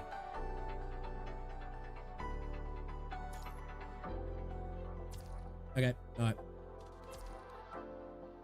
Let's go pat Crimson Weave on her head then, shall we? Where is she? Come here. Give it a little pat on the head. Come on. Cheeky pat. There you go. Push that head. This doesn't feel weird at all. It's not weird. You guys are making it weird. There you go. Alright. Doesn't get any easier.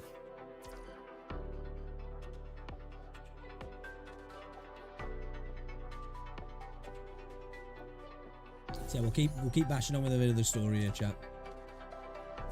Hey, back to them almost every day, right? We will do some co-op at some point, but not quite yet. I'm just trying to get to a bit of the story and that at the moment. I'm just trying to power through. I've been playing the game much like I'm still like I've been playing this game so sporadically. I still like haven't got my head around the game yet, if that makes sense. Especially like I play it whenever I'm streaming, so it's just like it doesn't go in, man. Just use quick dispatch in the dorms. Submission the game selects the character mostly for. Oh, can you? Okay, cool, nice one. Cheers, fella. Rose, are you still in the stream as well? I saw that you'd come into the stream. I do apologise for not.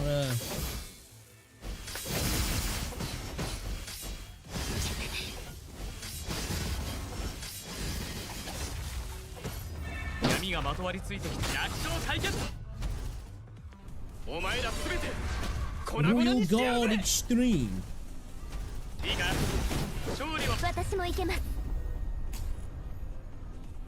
Finally got the Bloodborne. Oh, what was it? Was it the skin for Watanabe Epitaph, like the cowboy skin? That was fucking fire, man. My internet dropped out for a split second, ROG, right?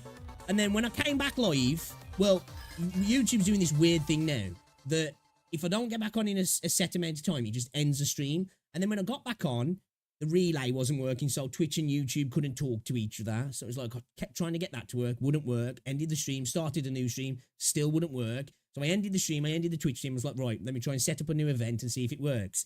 Did that, went on to restream to try and do the chat. That wasn't working. It had logged me out. It was all just a piece of shit, man. It's pissing me off. So yeah.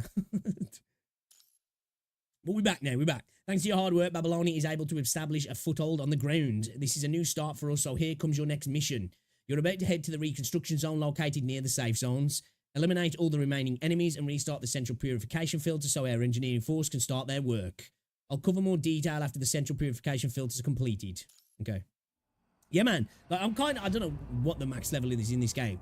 I feel like I've done a lot of stuff in this game without still getting to grips with the game, if that makes sense, because I've kind of been like hopping on here and there, and I'm a smooth brain, man. When I'm streaming, I struggle to take everything in. I really do. Probably should have I've said, once 1.4 is out the way, we're going to have like a week where we play PGR so I can get to, you know, really get to grips with it, like, you know what I mean?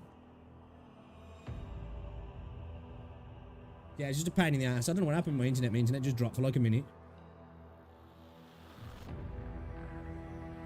Honkai Impact, I wouldn't really recommend to enter it. Quite a long, demanding long-term game. Okay. I'll probably just give it a dabble. But, yeah, I can't, it won't become a main game. At the minute, like, WuWa's kind of like my main game.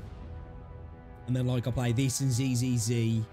And I want to start playing Aether Gazer as, like, kind of like my secondary sort of games. And then all the rest are just, like, dabble with whenever I feel like it, like.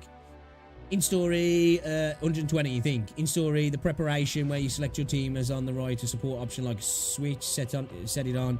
So when you fight a tough boss, you get someone's character help controlled by the AI. Oh, it's kind of like what's it? Yeah. The what's in Star Rail, yeah.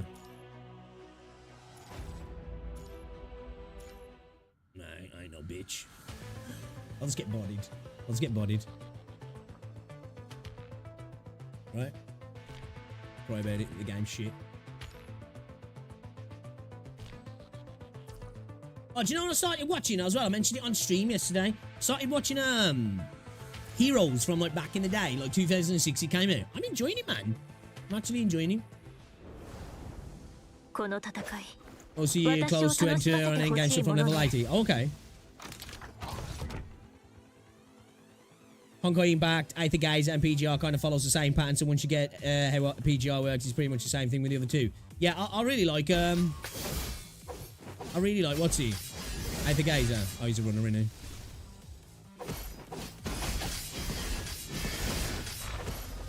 その程度私もいけます風より解かれし力我が刃と化せ全部打ち砕いていいか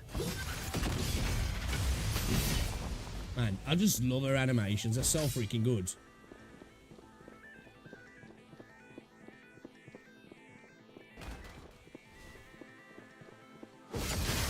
I kind of wanted to get back on Snowbreak Containment Zone. That game can kind of be fun in small. And do you know what I like about that? They've added a lot of stuff to that game. Like they're trying to make it something different. Gotta rep Liv a little bit, man. You know, love a bit of Liv.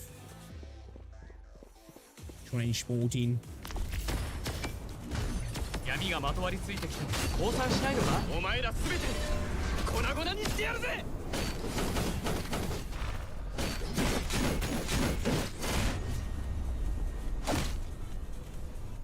全勝だな指揮官どうだ俺の活躍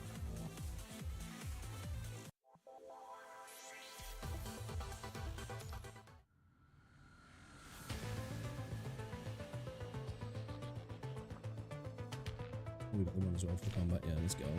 Marriage in Snowbreak. Game was like degeneracy. Watch this. この戦い Fucking wild, man. 私を楽しませてほしいものね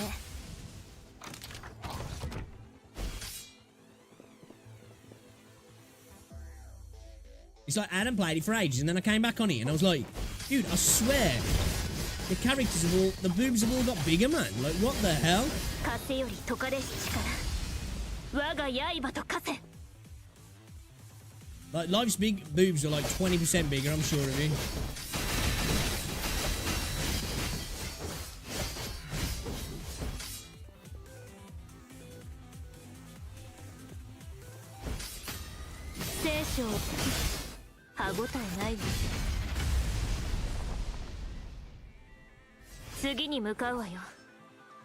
I know, yeah, you can massage the characters and shit.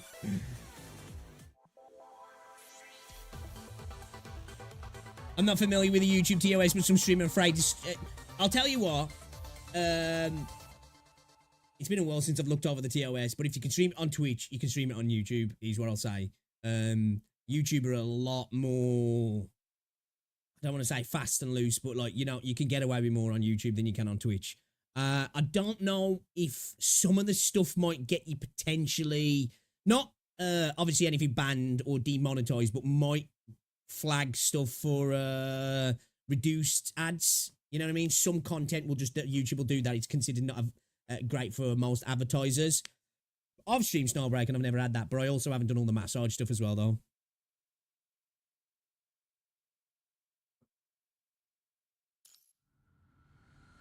So I don't know about that. Yeah, they should be alright with it, man. They shouldn't have no issues.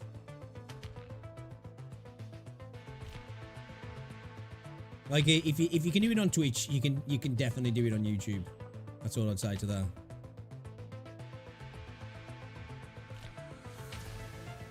Shit.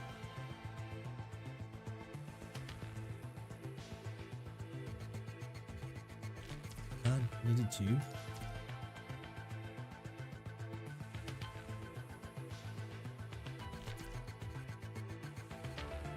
Tell Daylo, okay.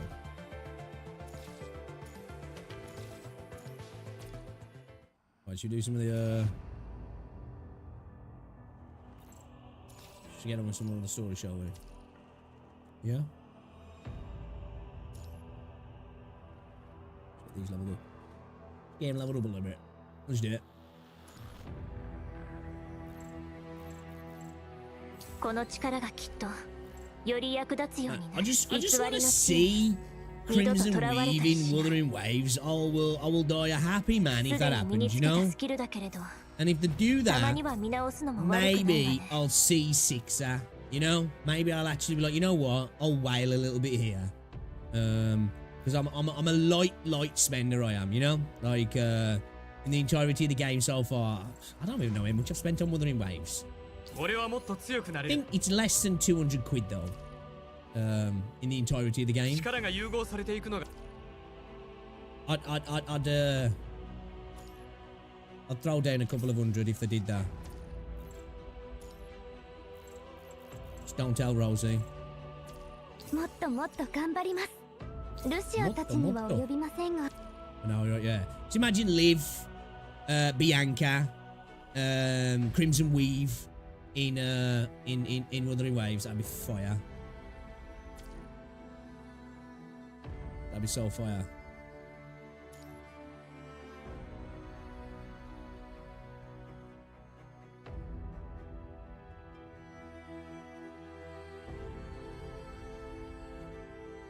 We have CW on Wuno, my name's Abby. Because of the eyes, yeah. Hold up. Oh, I want to have a little go at the what's it. Which one was it now? Was it the Simulacrum Subversion? You know the little No, it wasn't this one, was it? No, it wasn't this one. The one with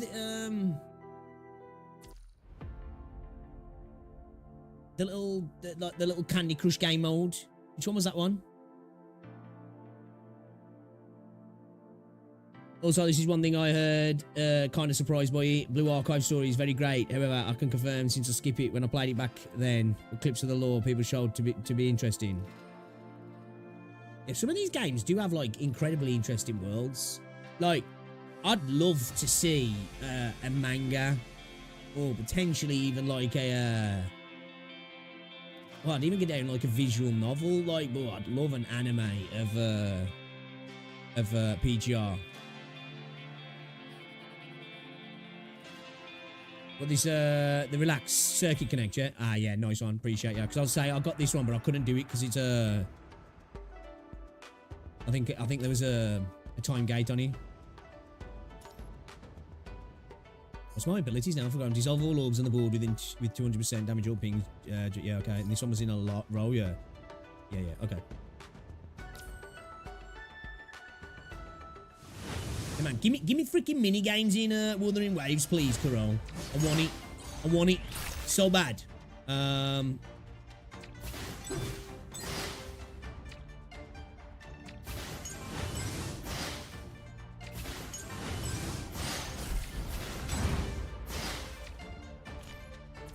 Oh, I've not got the energy, have I? No, I have.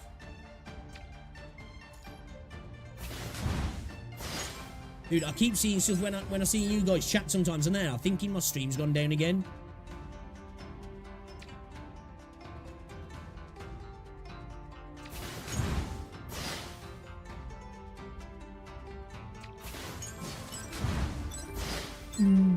Big boys, big boys. What am I doing? Wait a minute, so we'll do this. Will that take them all out in this row if I wanted to? Oh, it just takes it out all of them regardless of colour. Okay. Alright, I get to see.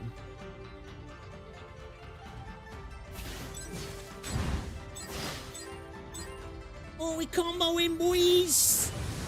This dude's getting bitch slapped. Not ready. Ain't ready for the Candy Crush vibes.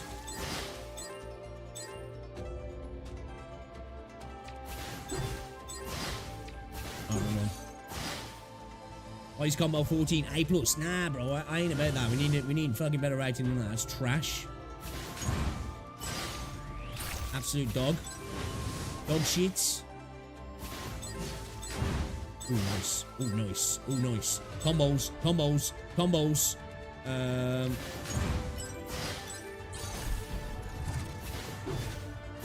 Left, right, and center. Combos everywhere.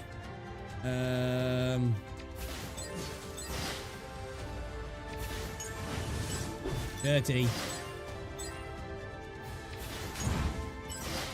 Shit, I was gonna get one though. Does that break your combo? I know you can generate combos from, but does it break your combo when you use that?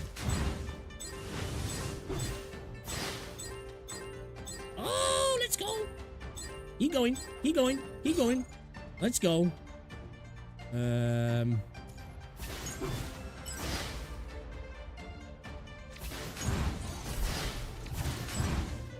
not ready for them combos. He's not ready.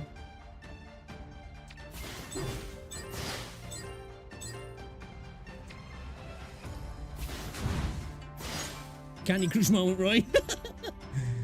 I kind of like I do. Like, I think it's just that I've been craving for these sort of like little mini games in Wuthering Waves. So like, I just desperately want something like this in WuWa, I do. Something that's like just a little distraction. It's totally abstract. It doesn't mean shit at the end of the day. It's like, it's barely a game mode, if you will, but like it is at the same time. All right. Oh, can I fight her right off the bat now? All right, let's go, bitch. Let's go. Have I got any more abilities? No, not yet. Okay. I should have checked the little shop, yeah.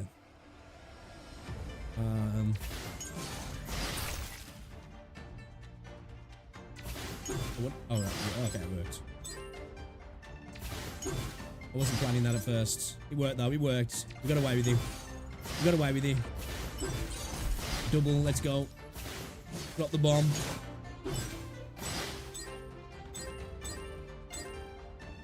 Oh, is that it?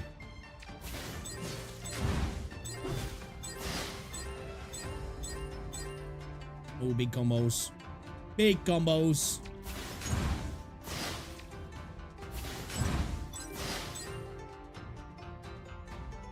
You know what the biggest combo I've got in total is?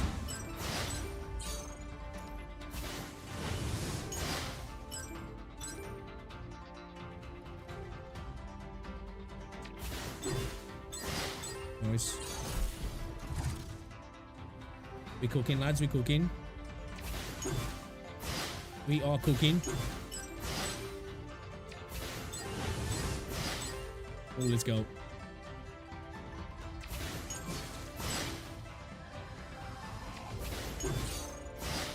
Oh, bro, what? B plus. You can change character. What do you mean? What the person I'm using like?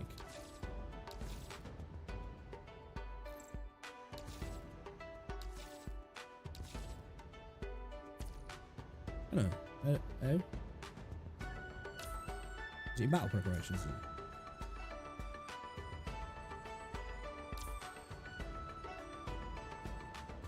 Action expansion. Column swap. Swaps 2 columns of orbs. Act able to act one more time. 6 cooldown. I think I'm gonna go with a column swap.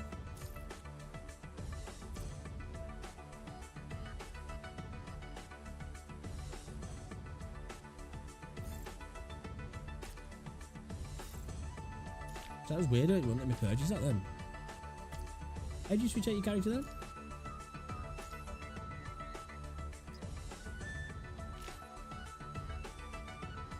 Take single orb distortion, is that a good one, is it? Does that one? I ain't got the money for it now. This one. Wait, I've got the money for it. Changes the colour of a type of orb. Yeah, let's get that actually, that's a good one, yeah, that does. Sounds good. Sounds alright. Let's take it.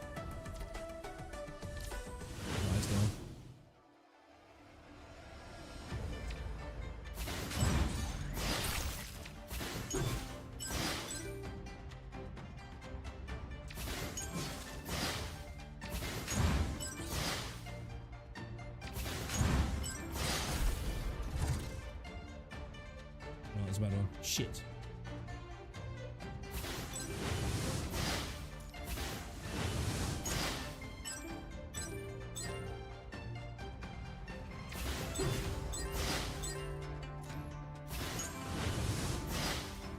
That's crap. I shouldn't have done that. Bad move, bad move, bad move, bad move. It's a bad move, boys. It's a bad move.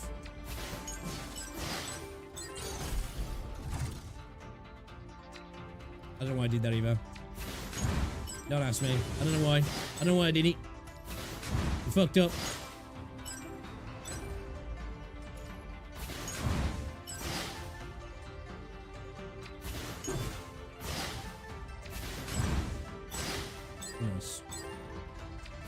feel like this is a poor score again. I really do. Combos are trash. Okay, this is a bit better. Keep going, keep going, keep going, keep going, keep going, keep going. Oh, fuck you.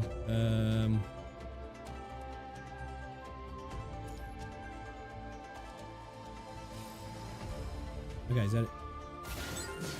Okay, okay, I get it, I get it, I get it. Yeah, that's kind of sick actually, that is. I like that.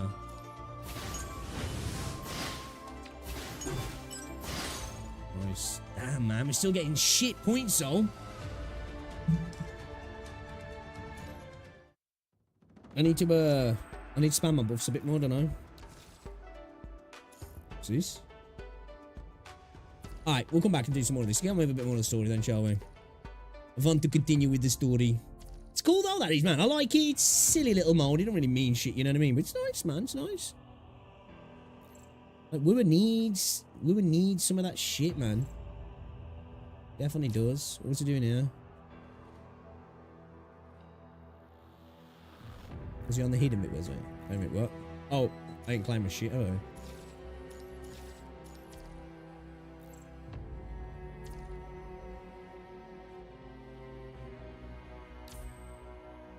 When I got three star or something. What did he say on in? Oh, okay. I ain't cleared this 3-star. What was this? Die less than once of all members survive. Oh, I got caned, yeah. What did I get caned on? I don't remember. Oh, I think I do, yeah. I got bodied. I think I got bodied if I remember rightly. Was it fighting, yeah, I think it was fighting, Camus, yeah. I think I got slapped at, yeah. I remember now. It's coming back. Is that fucking AoE that he does at the start, man? Fuck me up.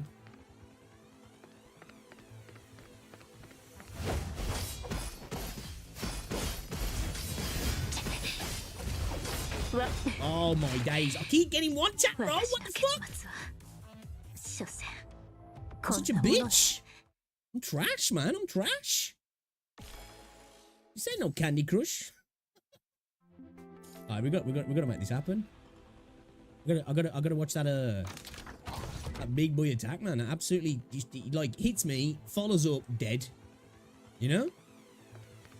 闇がまとわりついてきても俺は光に向かって歩くからこのくらいの傷大したことじゃないお前らすべて粉々にしてやるぜ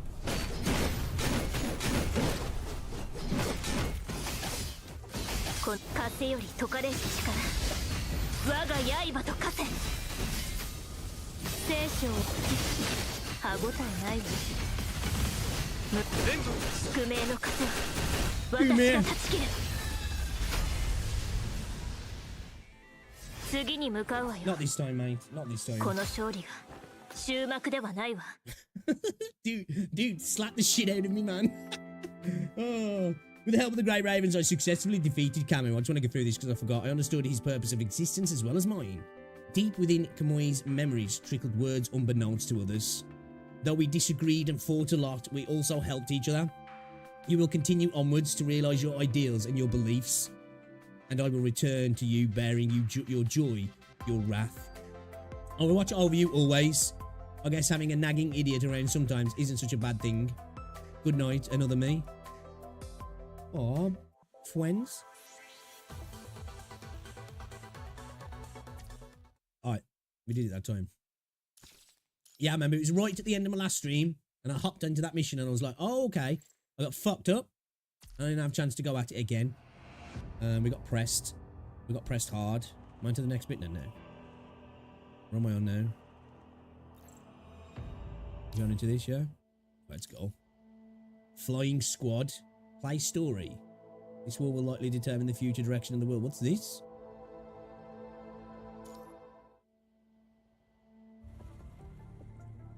Chapter 9. Let's go. Somewhere in the desert battlefield, cleanup is underway in a forsaken base. Sand and dust cover every inch of the ground. The third time this month, a dark, long needle-like object protrudes from the ground in the center of the base. Defeated mechanoids scatter on the ground nearby. They seem to have been corrupted. Fully armed soldiers are preparing to ship them to the disposal site. Luckily, we received a warning beforehand and evacuated this base before the conversion probe landed. The frequency of attacks from punishing corrupted territory have been increasing recently. We can't always predict them like this one. And all other ground forces across the world are losing their bases too. All because of this conversion probe launched from areas corrupted by the punishing virus. So what are they launching, like, you know, like spikes to spread their infection then, are they? It immediately releases a high concentration of punishing virus to control all nearby mechanoids once it lands. So it is like really like robo-zombies, isn't it, this? Probes launched from the ground are less of a threat as they usually come from far away. We have depth, we have depth, so we can still intercept them. But Watanabe looks up to the sky. Those launched from the low Earth orbit are shielded by the orbital debris. They have high velocity and almost launched vertically above us. Mr. Watanabe, do you mean the corrupted International Space Station? Oh shit. Yeah. It's probably been giving Babylonia a hard time too. Yeah, from our optical research alone, optical observation alone, they have been firing at each other more than ever. Damn. Not just that, Babylonia also pulled back most of their elite ground forces, including that Grey Raven squad. They have all been summoned back to reinforce their space forces. Mr. Watanabe, are you implying... Right, our intel shows that Babylonia has decided to eliminate the corrupted space station once and for all. Wow, can they really do it? Going against that thing? I know what you're thinking. For a long time, they could only wear down the space station by attrition. Probably because there aren't many experienced Fenrir pilots left in Babylonia. What's that? Some sort of like small space fighter craft or something? Is he? Ever since the Great Retreat, most good pilots in Babylonia have come to Mr. Watanabe. Okay. From a strategic point of view, Babylonia would never start war if they didn't have decisive winning factor. They must be hiding some secret we don't know. Are you saying, from our past simulations, once the threat and communication interference from the space station are reduced, the world will start to change? So this war will likely determine the future direction of the world. War, sorry. Did I say war? If that's the case, right, the Forsakens must be part of this. We have long prepared for it. Forsakens assemble. Yes, sir. Follow the protocol, disable all concealments of the base, and try to establish communication with channel with Babylonia. Oh, we're teaming up. You know. Autobots roll out. Activate all defense systems in the base and open 2/3 of our hangars. You have 3 hours to complete pre-flight checks. They're not going to fire on Babylonia, are they? Transfer surface authority to the standby operation officers in the ground mission and control center. Sir, are you going to... I'm still the leader of the Forsaken on paper. Now's not the time to be capricious. This arrangement doesn't mean we're compromising or cooperating. I'll get us the leverages we deserve. Sir, we will fight with you. We are the Forsaken. We never forget. Okay. This is getting a little bit juicy, actually. I really need to get my BP up, man. Slacking. Incoming. The next wave of beyond visual range strike will hit soon. Interception rate 73%. Salika, tell all departments to prepare for impact. Roger. The alarm temporarily stops after a fierce collision. The interception rate is dropping. If this type of attack comes often, Babylonia needs to increase the orbital height again, which will make our communication to the ground even worse. Salika, continue your loss report. Okay. We are in a really low orbit though, aren't we?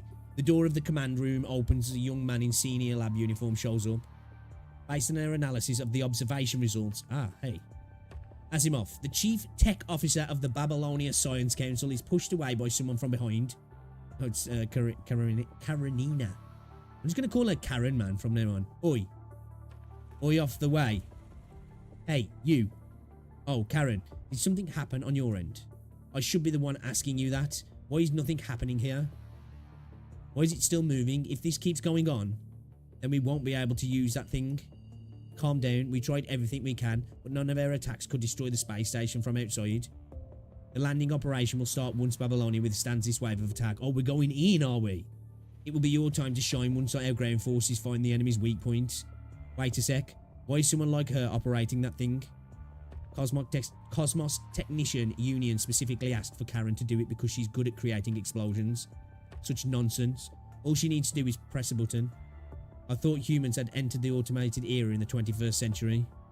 Press a button. Do you know how difficult it is to control that thing? You know nothing. Want me to show you now? Hey, what's going on, Nico? So, speaking of Grey Raven, Karen put her cannon down and turns to Salika. Ha, right. Where are the gay ravens? Where's the gay ravens? Where's the Grey Raven, guys? Swayed by Salika, Karen is brought toward the main control room while Asimov straightens his shirt nonchalantly. Hassan pinches the bridge of his nose. As we all know, the space station has been broadcasting strong signal interference. The strength of the interference varies periodically. Our forecast shows the interference will soon be reduced to a historical low. I know what you mean. That's right.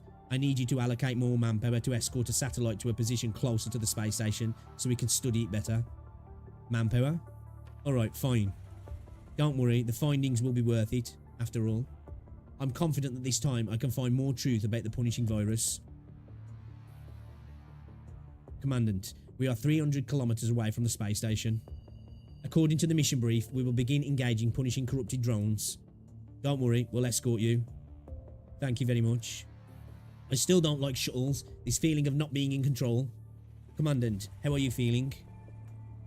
Bless. Fenrir is a space plane that can operate in both atmosphere and space. It takes a high toll on the pilot's physical strength. Usually only constructs can operate it. Pardon me. Even as a passenger, humans often feel sick. Is there anything wrong with your body? If there is anything wrong with your body, please, you must tell me. Liv does not perform the routine scan. Instead, she reaches over as if she were trying to offer support. Shit, that made me jump, that did. I'm not gonna lie. Commandant. What was that? I'm here. A nearby Allied aircraft is shot and forced to retreat. Hold on, we'll buy you time. The next few shells barely miss the wings of the shuttle and explode not far behind. A few corrupted drones are already visible and are approaching at high speed. Zoom. Before engaging with Grey Raven, corrupted drones are distracted by an Allied aircraft and dogfight ensues. Full speed, ahead, Grey Raven, breakthrough, do not change your direction. Your mission is to land on the corrupted space station. As the engine puts out more power, the shuttle quickly accelerates, leaving the explosions and signals far behind. Like, are we going to be okay on the space station, though? Because, like, has he got atmosphere? Like, us. Like, the constructs will be alright, yeah, but will we? Once the deceleration is over, the corrupted space station is mere inches away from you, completely obscuring your vision. It's huge, even though it's technically much smaller than Babylonia. Any signals here? I can barely see any allies nearby. I'm not getting any signal either. Did I do Frozen Darkness? No. Perhaps, I don't think so anyway. I've just started chapter 9. Perhaps it's due to the interference. I'm sure we aren't the first squad to arrive here. Commandant, bad news. We're being locked on by multiple weapon systems.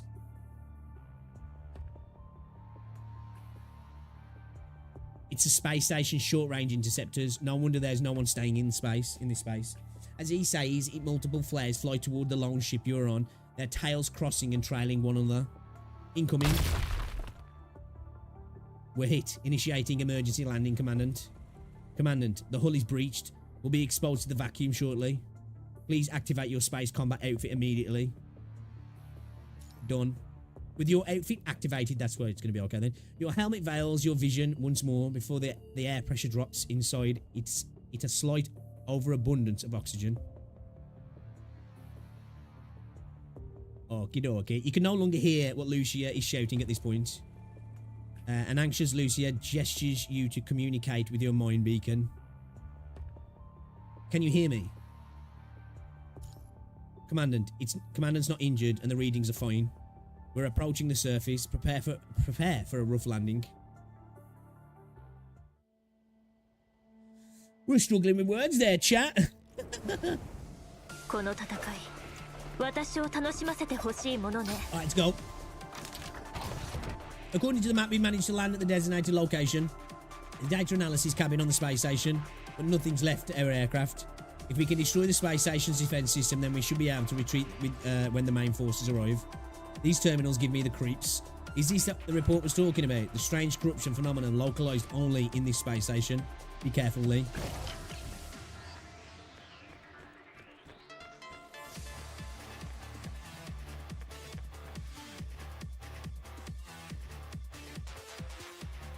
This is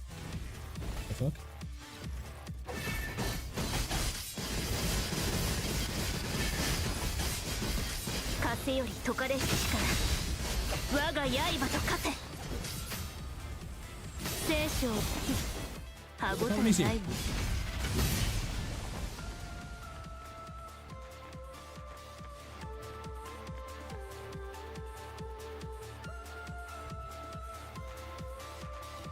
Wanna go again?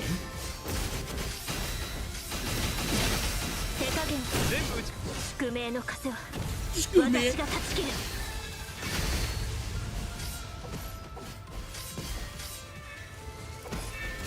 風より解かれし力我が刃と化せ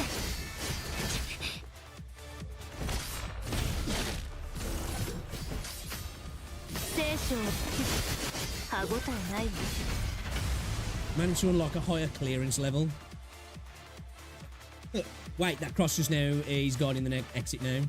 According to my preliminary scanning results, this type of enemy is not made of any known conventional machinery. It is composed entirely of the punishing virus. Okay, that doesn't sound good.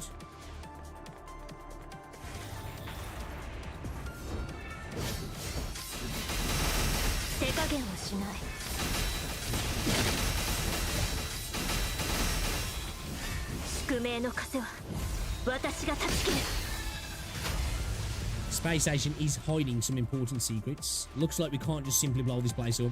Guys, I turned off the space station sensor systems. Well done, Liv. This should help relieve some pressure for Babylonia. A first step to victory. 次に向かうわよ。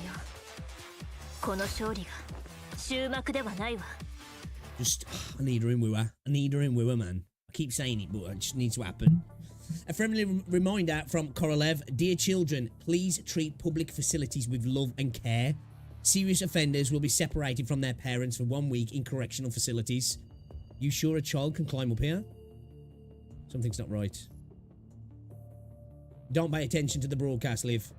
Okay, but did we break it? Yeah, the observation cabin of the space station has been destroyed. Incoming communication. Grey Raven. Miss Salika, how did you manage to contact us? Great, I knew it was you. We just launched a relay satellite trying to establish more communications. Signal is still horrible. Right, I wanted to tell you, thanks to you, the observation deck was destroyed. The accuracy of the space station beyond visual range attack is rapidly dropping. Babylonia is safe now, readjusting position. That's great. You can continue with your original mission. Wait, someone's attacking the relay satellite. Boom. Miss Alika, it's gone. Satellite's probably being shot down. Even after we remove their long-range attacks, there is still a lot of close-quarter firepower. We better stick to the plan and get rid of their defense system. Only then can we establish stable communications to help the subsequent main force to land. Liv, can you find the route? These compartments have been constantly moving. I need to compare them again. A friendly reminder from Korolev to visit the next compartment. Please follow the green arrows on the corridor. Green arrows start to light up before along the corridor. Don't mind it. Understood, Commandant. What is this? Someone is probably watching us. They're giving us some crumbs to follow. Can we trust them, though? Don't think we can we? Alright, 2 seconds, chat. Yo, guys, as well, if you're watching on YouTube, drop a like on the stream, see if we can get the stream pushed out again, because obviously, earlier on, fucked up the recommendations and everything. So, you know, what's this here? What's going on with Doge? Is it pumping?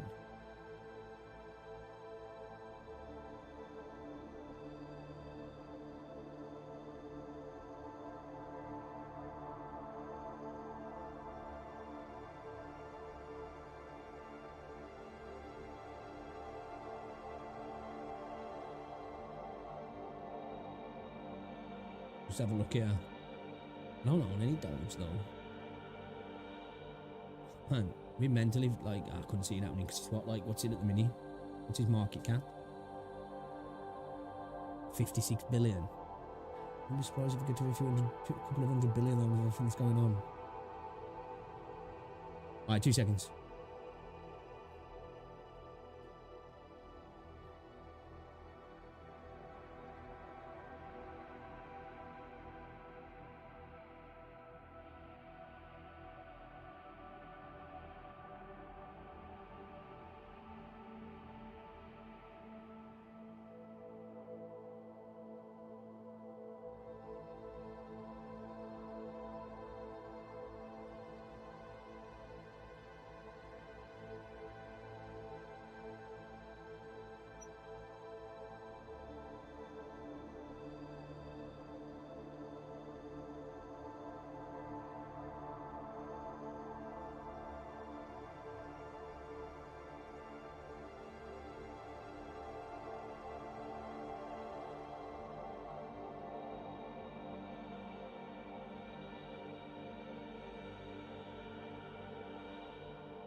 I'm back. Got a donut. Got a bit of me only cruded donut. From Tim Hortons. Oh my god, so good.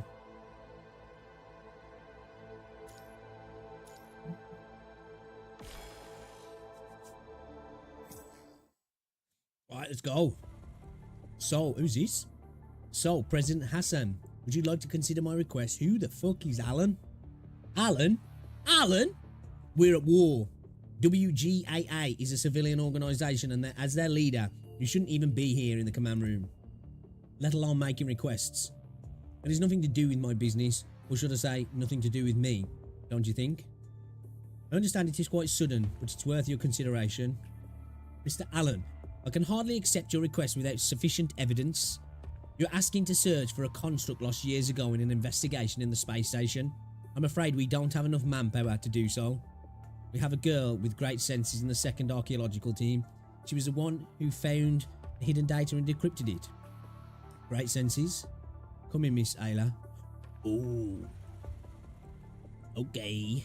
Okay. As the cabin door opens, a fashionable and somewhat special construct appears. She's not telling me she's special. Greetings, President Hassan. I'm Ayla. Or Ayla? From the second archaeological team. I am responsible for the appraisal of artworks. And a great young artist in Babylonia too. Oh, I know you. I mean, it's impossible to not know you. I had the privilege to appreciate a few works of Miss Ayla's. They are very great indeed. I am honoured, President Hassan. We don't have much time. Talk about your plan. Of course, though I hope you can trust my senses. Jesus, man, she's got massive. After a brief explanation, in short, you've been managing to decipher meaningful signals amidst the white noise interferences from the space station. And you recently discovered this signal was sent by your friend, a construct named Selena, within the space station. Oh, she got there then? And the content of the signals is dialogues from a play called The Tempest by Shakespeare. Okay. Operator, pull a segment of the white noise on the space station and compare it to the parts Ayla mentioned. Roger. There are a few similarities, true, but the data we can collect is way too little because of the interference. The chance of it being a coincidence is still very likely. The parts I can hear is much more than what's being recorded here. I am very certain that this is Selena's voice and she's still alive. Looking into Ayla's eyes, Hassan finds an unwavering resolve in her, a sense of maturity that is seemingly at odds with her appearance. Alright, I believe you. You heard your wife's name. If that presumably missing construct from that mission is still alive, then it's our duty to bring her back. To protect Ayla, I think that's... Chairman, only I can sense Selena's voice for now, plus the others in the archaeological team all have their ongoing works. I think it's sufficient to just send me on this mission. It's not that I don't trust your capability to protect yourself. It's just, if you find it only to discover that, I understand, I think I'll know what to do. Fine. And the last question is, who's sending you there? About that, Salika? Understood. Mr. Watanabe, this way please. Wait, what? Your meetings are truly as boring and pointless as they seem. Babylonia has received your terms. Releasing Babylonia's information on the surface of the Forsaken, sharing some of the technologies upon upgrading Inva devices and so on. Wait, so we're working together then, yeah? That's right. Not one less. I forgot to ask, how are you doing, Watanabe? I don't think now's the time to catch up. Probably, you're right. So Ayla, the responsibility of escorting you will lie on this ace pilot from the Forsaken. Ayla approaches Watanabe, observing him curiously. Alright. But I seem to remember that you're wanted by Babylonia. As a fresh design, she wasn't made to be a seductive character despite her big assets. So, hey, you see what I say? These sort of characters to me, I think are way more attractive. You know, don't even need to have the massive boobs because it's just a good design. Like, they are massive, and you still come here to negotiate yourself. Intriguing.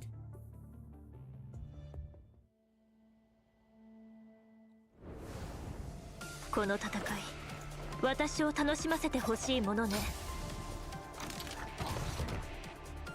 We have arrived at the second target location. According to the analysis, it should be the weapon's control backend. After being corrupted and modified by the virus, a lot of inactive heteromas in here. That just made me think of that Yango video. If they all turn hostile, like what happened just now, do you see that cross-shaped enemy in the middle?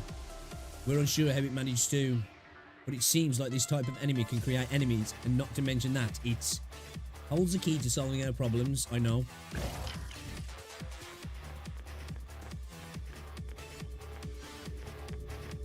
We're doing attacking the Okay, we're getting to trigger his thing.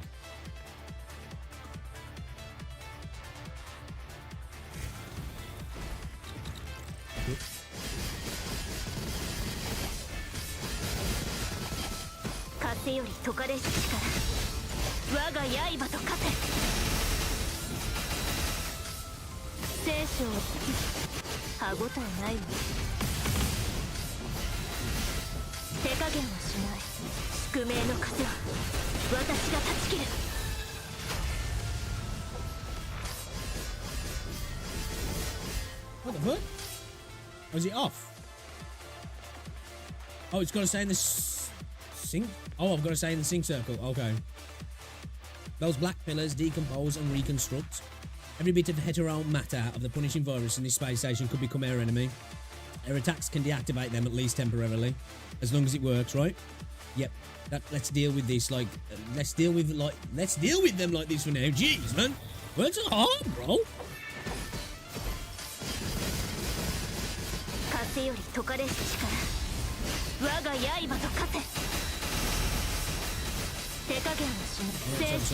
Let's try the circle.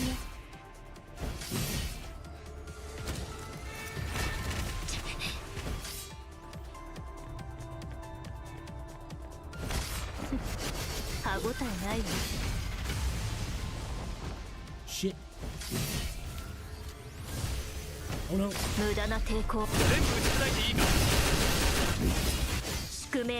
I'm fucking up.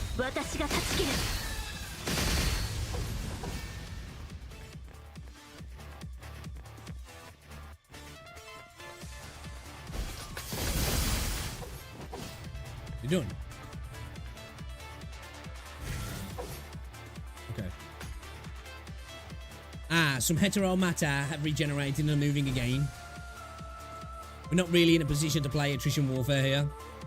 Liv, access to control system directly. Lee, got it. She's a Chinese censored lesbian, so good luck with her. Hey, you know, I can I can change her. I can make her, you know. I shouldn't say I can fix her, I'll get me in trouble.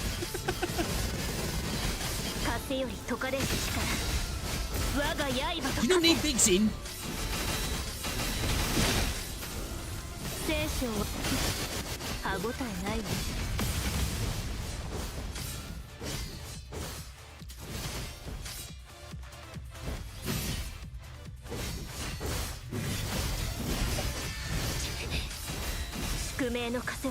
I didn't know if I could damage it at first.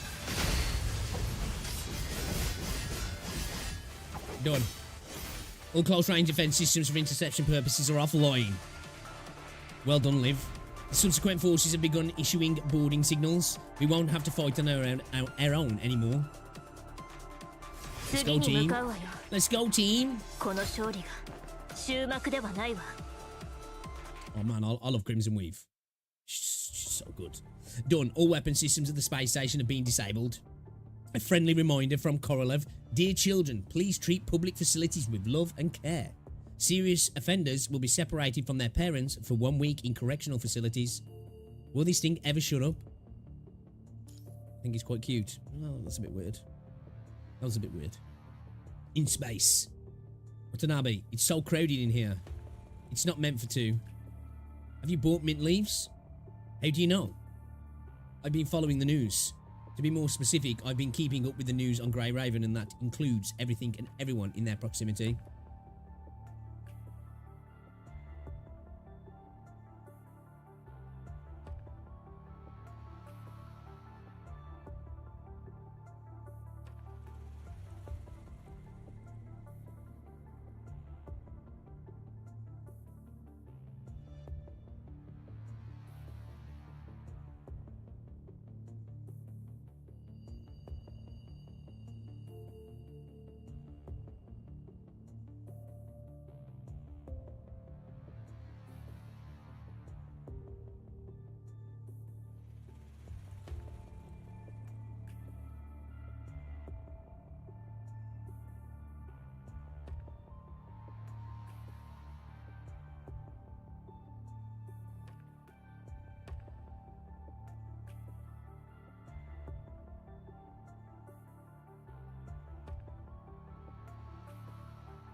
Sorry about that.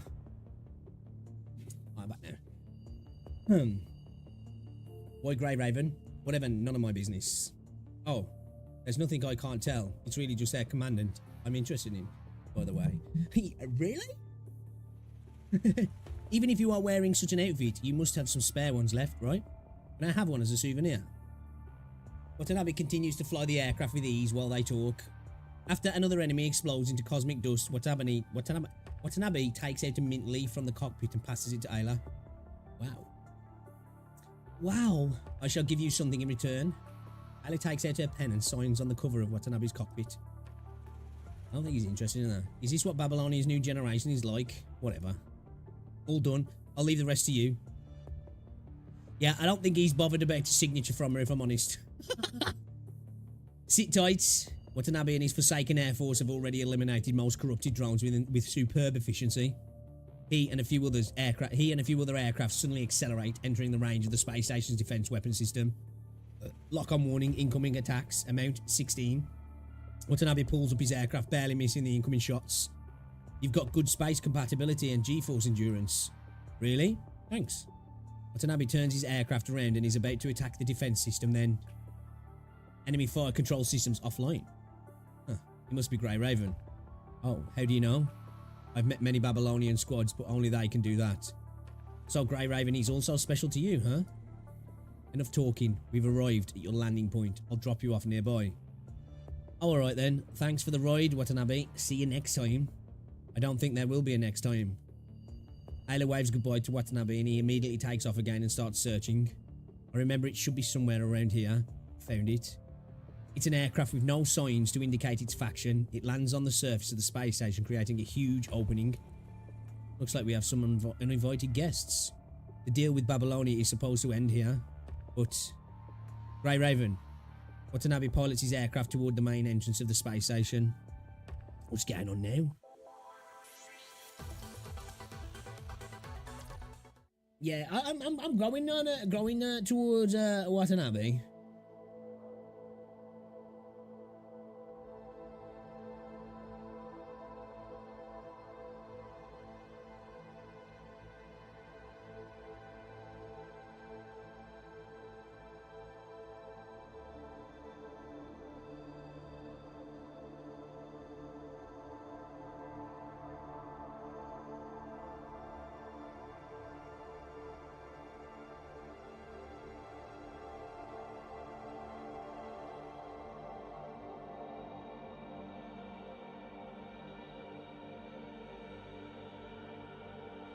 Please don't get chat.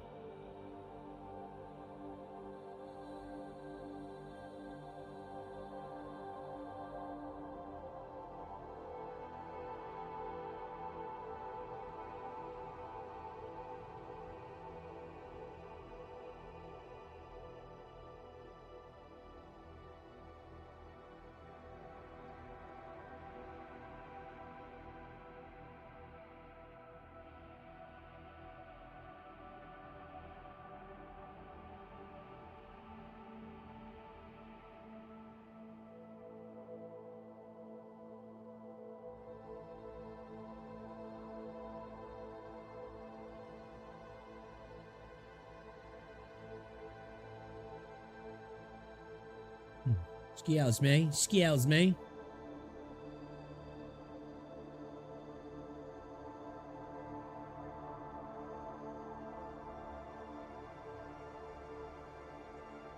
Alright, cool. Right, sorry, I just need to do something. Alright, let's go. Let's do it. Oh, we're playing as a Watanabe then, are we? Chapter 9, a reunion. If we want to go to the control center next, we need to take the main passage, but... Darn, the AI shut the airtight valve. Is there another way? No other way. Let me think. All terminals nearby are covered in that thick black matter. We don't have enough firepower to force open this airtight valve. There was... Connecting. I knew it was you. Leave immediately. Watanabe, why are you here? Watanabe, if we can receive his comms, he mustn't be not far away. Get away from that valve now. Large howling sound travels all the way from the other end of the passage. Bullets and explosions start to blast the airtight valve. Watanabe is piloting an aircraft in the passageway.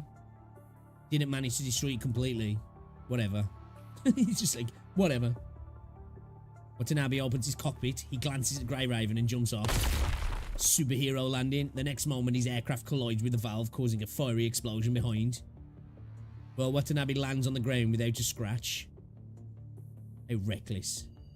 Nice entrance. We meet again. He came in with the superhero landing, yeah? Well, you do look like you're in some sort of trouble. Let's skip all the small talk. Consider this my little present. What's his passive? Call ping, any three, and then the reds. Cosmic Valve. Ping a red orb after any three ping transforms Watanabe into a shadow that launches consecutive attacks in front of him, dealing dark damage. Enters enhanced shadow form at the end of the attack. Enhanced shadow form, plus basic attack. The enhanced shadow form, the basic attacks on Trailblaze. Okay. So 3 pings and a red. Any 3. Oh no, I wanted that.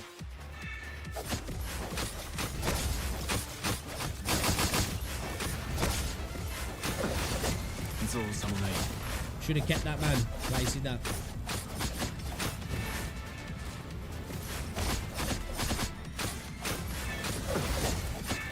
Oh, fucked up big time, man.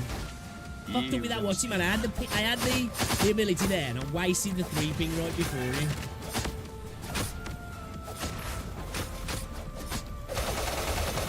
There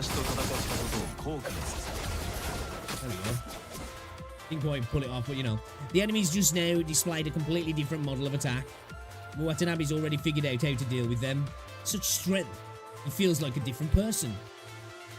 Are we all simping over Watanabe now, are we?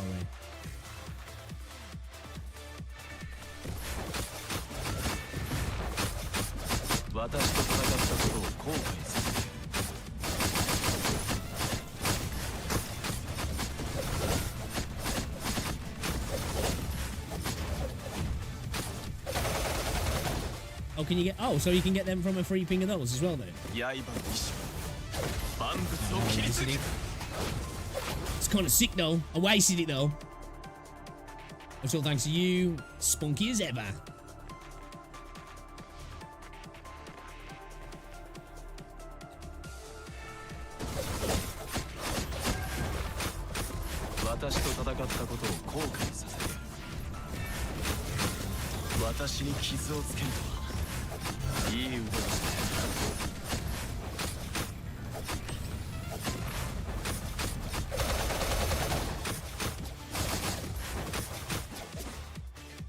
Hey, it's kind of cool to use, actually.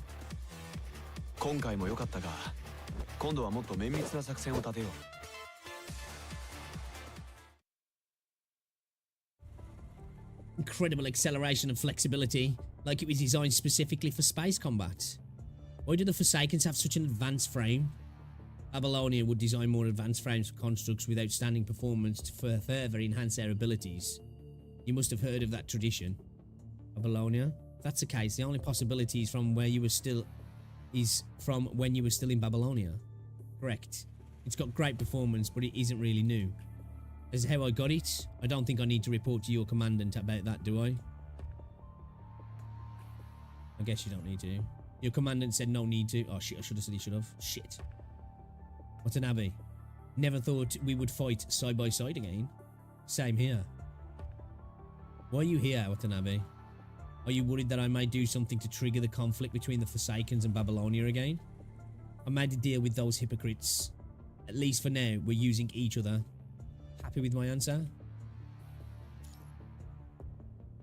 I see. Helping you here isn't part of my agreement. I'm doing it for free. What's your purpose then?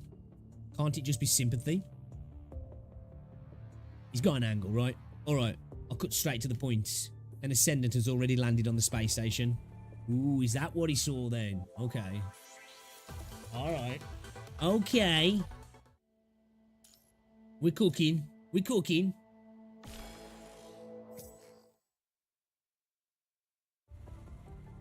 Oh, it's Gabriel. Or Gabriel, should I say. I'm out, Miss Luna. As Gabriel reports to Luna, he continues to bombard the cabin walls of the space station with a hand cannon. Target signal clear. I'm moving in a straight line. Very well. Those people are also in the space station. They are not our mission target. Avoid contact if possible. Understood. I'll try to make it quick. Once the mission is complete, send me the signal immediately. I'll pick you up in person. Understood. Huh? The entire space station starts trembling vigorously. The connecting joints between the compartments slowly disintegrate layer by layer. Is this place disintegrating? Sounds like it, bro. Dear children, we are now demonstrating how the immune system of the human body works. Cells infected by bacteria or viruses will be destroyed and discarded.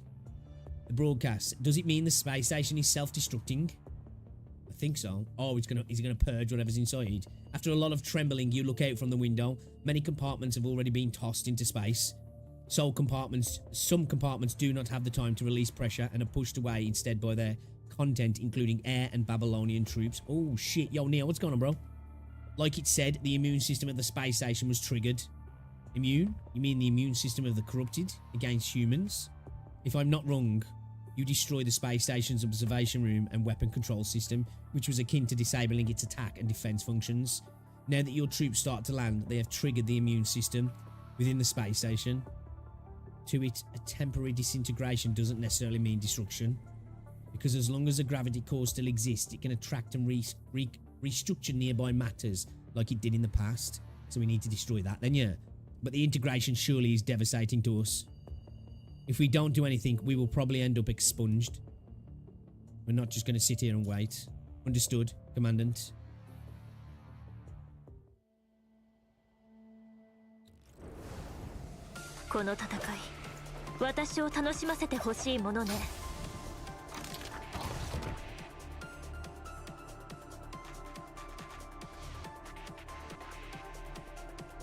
Sorry man, I got knocked out in the first round, had me pushed up against a cage, classic ground and pound. What, did food knock you out, did you?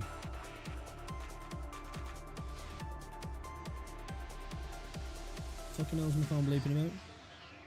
Got any notifications?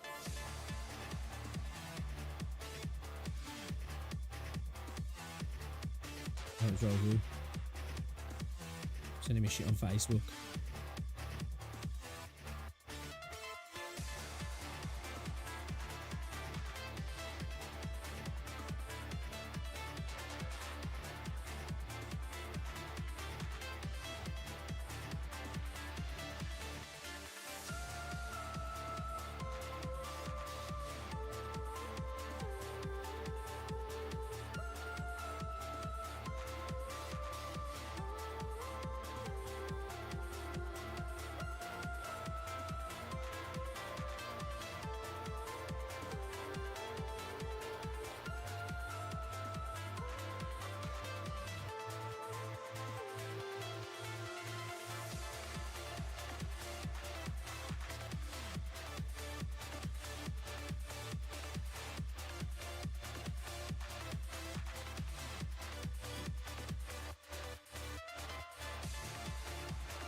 You know, I used to be able to walk the shit off and go about my day like nothing happened now. I eat damn near anything and it's at least an hour out of my day to recover.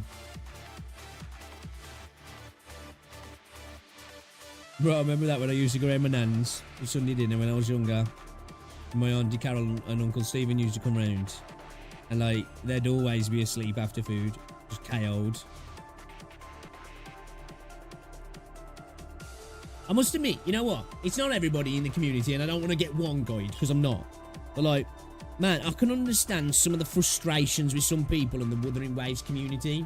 Now, I'm not trying to say the worse than the Genshin community, how some people like to pit the two communities together to see, like, well, this one's worse than that one. But, like, I recently, and I'm not even, like, hypercritical. I think I'm fairly critical about the stuff in the game, in my opinion, because end of the day, it's my favourite gacha game. I just have criticisms about certain things. But people cannot deal with any critical thought on this game. Whether it's about the story, whether it's even thinking about adding stuff. People's minds are just like, ah! You know? Like, oh my god, man. I can understand why so many communities hate WuWa's community. So I feel like it's the most hated community at the moment, apart from Genshin.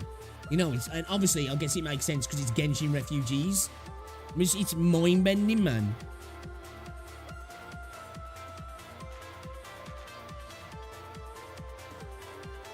Don't get me wrong, the majority are chill, but there's just like that core part where like, it's not even like that they're just being assholes, it's just they can't deal with any like criticism of the game at all. This place looks different from the others. The door is encrypted, your speciality, Lee. Analysing. You know? But I can't believe how triggered people are getting over the fact that I've just made statements about that I'd like some of the story not to totally revolve around the MC. And everyone's like, nah, it's got to, man. It's got to. It's just like, okay, cool. I don't think it should, though. It's just like, well, you're getting so butthurt over it, man. But people have got different opinions on the story, which is totally fucking subjective anyway. You know what I mean? I'm not even saying the story's bad.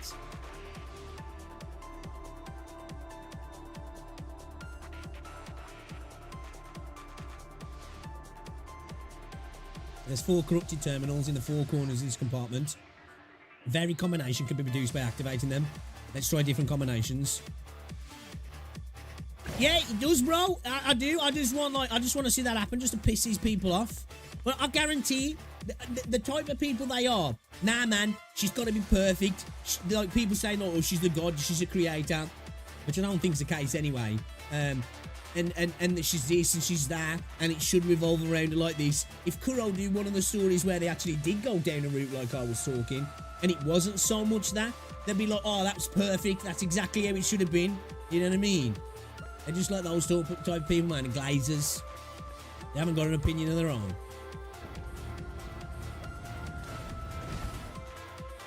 It's like if the developer says jump, they say how high, you know what I mean?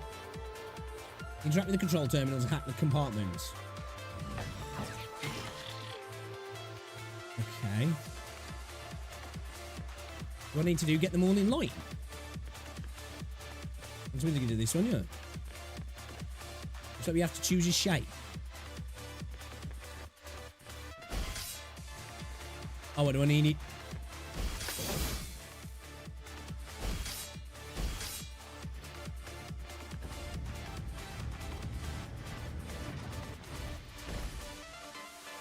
Okay, I guess this square over here?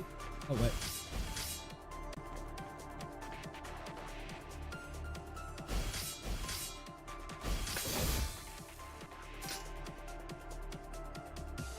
Dual scrap the heteromas have entered defense mode. We'll progress at least. Let's finish off the remaining enemies. Oh, what the fuck I just did.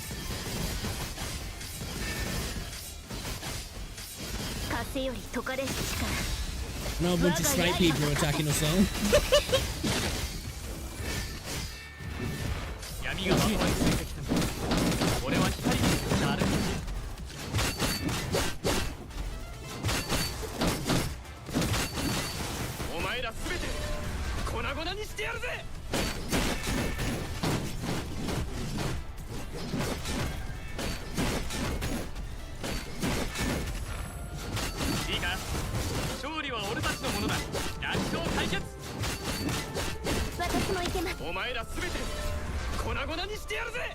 You know what I think it is as well, partly? I think it is some people who are like Genshin refugees as well. Or not even just that. Some people who have got into this WuWa v Genshin. So anytime any criticism of Wuthering Waves brought up, even if it's from somebody who's a Wuthering Waves fan, even if it's from somebody who's like not the biggest fan of Genshin or prefers Wuthering over Genshin, they see it as like, well, what you saying, that something in Genshin could be better, and that's what triggers them, you know, rather than the criticism of Wuthering Waves itself. In their head, they're like, well, nah, because if we say that, we're admitting that potentially Genshin's doing something better, and it's like, no.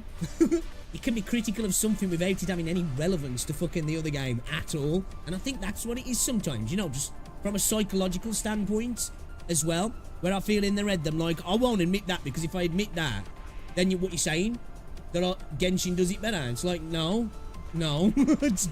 Two things can be kind of poor in both games at the same time. You know? Exactly right. Exactly. I was talking about this earlier because I was reacting to the Saint Tontas video about Camellia, and I think I just disagreed with him a little bit in the sense that, because he was saying, oh, it's obvious that Camellia isn't lusting for the rover, and it's like, well, she's not lusting for the rover, she's lusting for the power. It just feels like everybody's lusting for the rover, but different things about the rover. It's still the same outcome. Everybody wants to, oh, you're so amazing kind of thing, and I don't want that. I just want somebody to be like, fuck you, bitch. You know what I mean? Like, same thing as I think me and you are on the same wavelength in that regard. I don't know, there's a lot of other people who agree with me, because I've seen people saying it as well. It's just that the people who tend to disagree. And there has been some people who have genuinely been sound about it. I'm like, I don't know, I don't agree. And I'm like, you know what, that's fair. But some people, it's like they can't accept that you've got a different preference in how the story should go. And it's just like, nah, you're fucking stupid, fuck off. What are you playing the game for? What? このくらいの傷大したことじゃないお前ら全て粉々にしてやるぜ降参しないのか大きなやつに当たったら相当痛いぞ少しやばいかも全力でかかってきなさい風より解かれる力我が刃と化せ全部打ち砕いていいか聖書を歯応えないわ And she was closer to death than she was. 次に向かうわよこの勝利が終幕ではないわ Yeah, and that's the thing as well, like, which baffles me sometimes. It's like, I like the story, and I think I'm quite, you know, I'm quite repetitive in, like, adding that caveat to when I'm talking about it, is I like this, but people I'm just like, they hear I like this, but, and they're like, what, you hate it then? You know? It's like, what? No.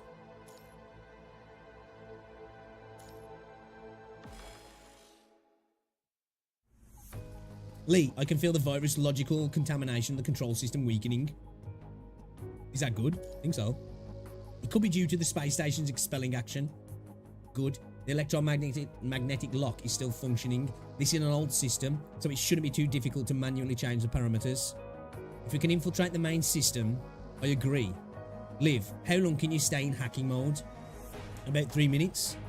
That's not enough. It takes at least 5 from changing the parameters initialization till the lock is up and running. Came to sin. We need to be able to buy you more time. I think so too. If that's the case, Watanabe needs to give me permission to connect to his frame. Abylonia and the Forsaken are still hostile towards each other. This may put Liv in an awkward situation. Don't expect us to hide your secrets.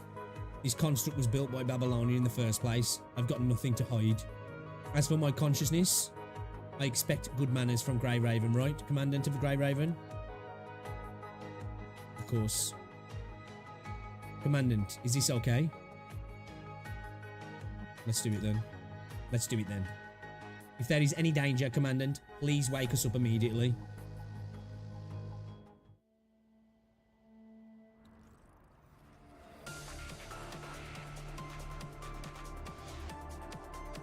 You see, she's all pumped up all of a sudden. I see, it's a challenge, isn't it? Ha! And like, I suppose I'm not getting one guide because it's a couple of people who've said it, and I know it doesn't represent the vast majority. It's just like, oh god, man, take your face for a shit, will ya? You know what I mean? Like, come on, have a critical thought in your head. Stop being a dick sucker. All right, I'll accept it. Let's see who can sweep the enemies faster.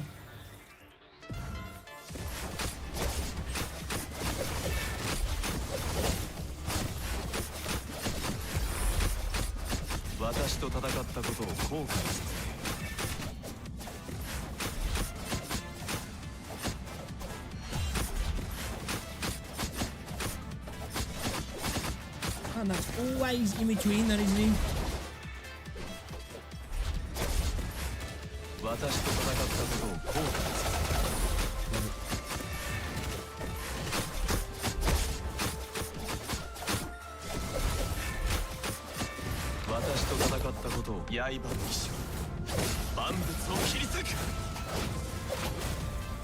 It's kind of sick, actually. Is this a uniframe? How's that still got it? How's that still got it in me, eh? Impressive. Let's work together to protect Liv from the last wave of attacks. On it. Is this what I'm looking for? What did you say, Watanabe? Nothing.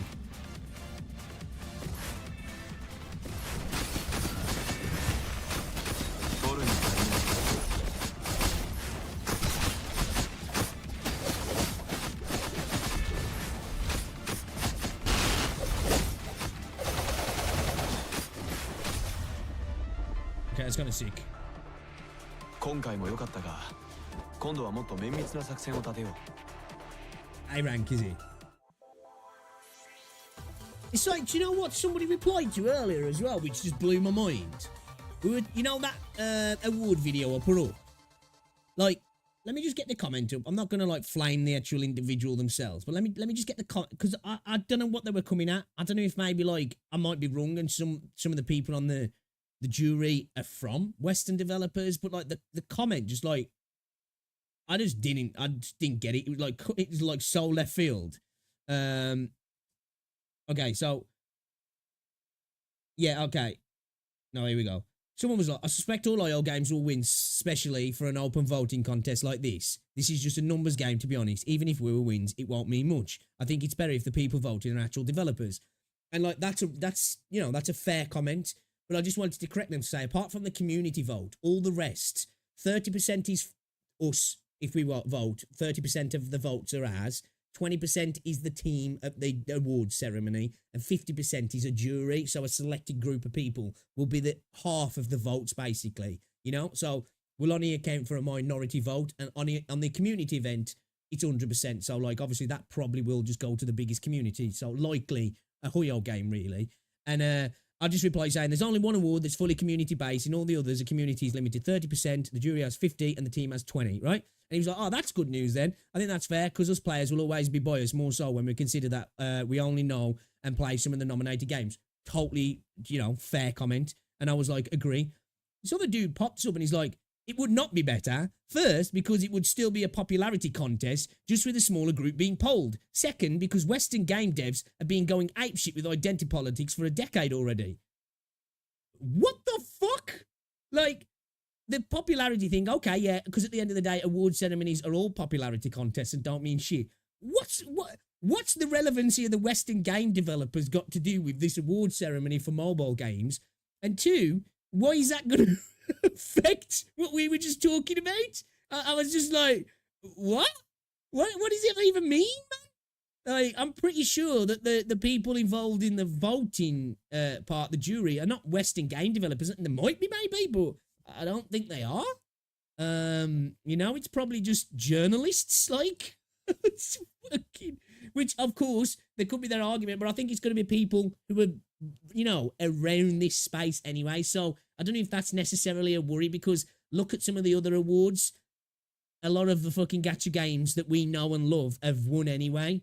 They haven't been like, well, we can't include that one because it's got some booba waifus in it, so we'll make this other game. Come on, man. Just blew my mind, that did. I was just like, wait a minute. I'm all up for having those conversations, but when did we go into like having a conversation about woke Western game developers here when we're talking about, the percentages of who gets to vote in an award system, and that it probably is better if the community doesn't get to vote on everything, because at the end of the day, it is just going to go to the biggest community, isn't it? It won't reflect what's the best game at all. It'll just reflect which community can amass enough soldiers to go and vote on something. And it's probably safe to say that Huyo will probably dominate that because they are the biggest community. Right, dude? Like, came in with such confidence of what this is a fact, and it was just like, that makes no sense to me. Maybe I'm too stupid to get it, but that makes no sense to me. End of the day, it's just an award ceremony. It don't mean shit. That's why I don't take too much stock in it anyway. But I was just like, what are we talking about here?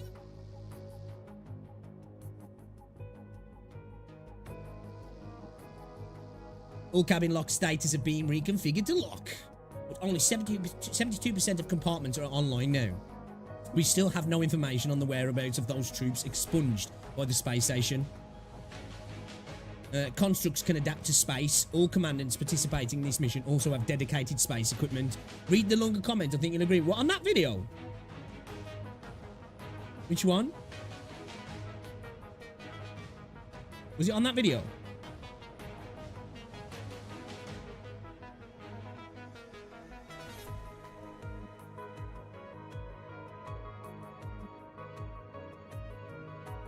Oh, you want to make the comment in? Oh, you want to make the comment in the comment section? Oh, okay, yeah, my bad. I thought you was on the video. I'd like to see Cammy challenge Rova to combat to see if she's worthy, and then she kicks the crap out of her, realizes she's not what Cammy wanted, and reluctantly joins us to keep an eye. Yeah, that'd be cool. I'd be down with that. You know what I mean? I'd definitely be down with that. I said that, like, I'd like the Cammy Rova thing to, like, it, you know, it should purely just be about that, and then, like, they're getting to something. And I said that earlier, it's not quite that thing she's looking for. And at the end of the day, I am willing to see what happens first. It's just that I think I triggered myself in a way because, you know, when I was reading the backstory of Cammy, and as soon as I saw it mention the melody, and she can't remember where she heard it from, in my head I was just like, I know where they're going with this. And then in the trailer, they went straight to it, you know what I mean? And I was just like, no, don't do it. They'll probably do it in a better way, though, to be fair. But yeah, I agree. I'd just like to see a little bit of conflict between some of the resonators. You know what I mean? Because, like, we get it with Scar, but even Scar, in the way he is, which I really like Scar, and I think he's one of the best characters in the game, even he wants the Rover to join him, you know? And why wouldn't you? She's powerful. I just would like a character in the game that's like, I don't care about you. I don't care that you're powerful. I don't want to court your power. I just want to say, fuck you, because you did some shit that affected me in a negative way in the past. And then it never gets to better. They just get to the point where they're like, you know what? I don't want to fight you anymore, but I don't want to be your friend also. But let's help you in saving the world kind of thing or something. You know what I mean? And they just end up being like, they have to come along for the ride because... Well, they don't even have to, because the way they do the story in this game, characters pop up and then just disappear and don't really come back again, do they? So they could have a character like that where they don't even join us because there's no need for them to do. They just become part of the roster. I'm not going to draw any conclusions until the play story. Agree. Like, I was just like, you know, I was stating my worries, but I think people think you're stating it as a fact, but I agree, yeah. I am more than willing to see what happens because this game alone makes me a little bit more what's the word I'm looking for? Hopeful and assured that even if we have some mishaps with the story here and there that I don't, because that's always going to happen in an elongated story. You're going to have parts of the story where you're like, I didn't like that much. But I'm confident we're going to get to some really high points in the story anyway. So yeah, I agree. I haven't come to any conclusions, definitely. It was more just like, no, please don't. You know who could be the one to hate Rova, Fravlova? She seems like she's already pissed off at Scar for playing these games. Yeah, hopefully. Because I really like the character. I love her design. Like, you know, just because characters become part of the roster, they don't need to become good guys or become pals with us, do they? You know what I mean? End of the day, we don't need that, like, because people will be like, well, you know, the story has to, why they're in your party. It's like, not really. Just chuck them in the party. I don't need to explain that. It's a gacha game at the end of the day. Like, I'd happily have a character I can play as. Actually be a bad guy, or just not like us. Well, Callie's our resident and-hero, agree, yeah. Hopefully we get something really cool with Calcharo. I'd like to see a cool story with Danjin as well.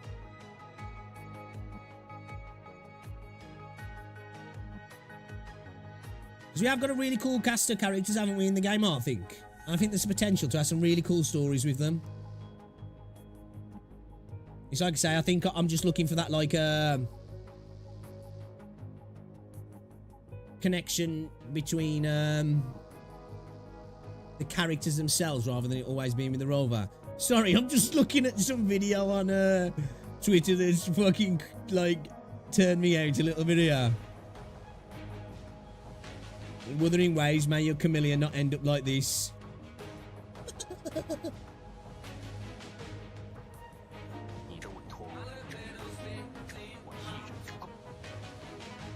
What the fuck am I watching?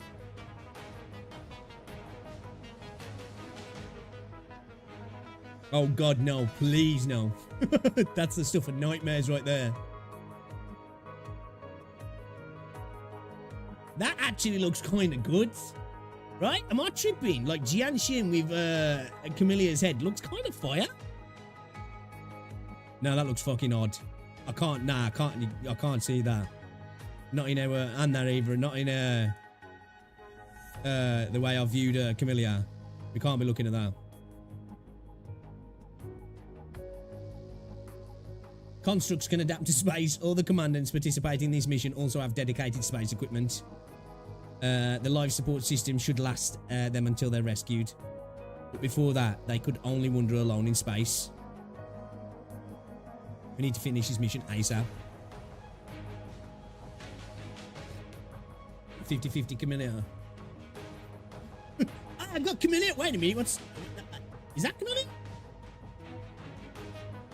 Let's complete the mission as soon as possible so we can contact Salika and get everybody home. Janshi. So that's freaking a mix between Jinshi and Janshin, isn't he? Janshi.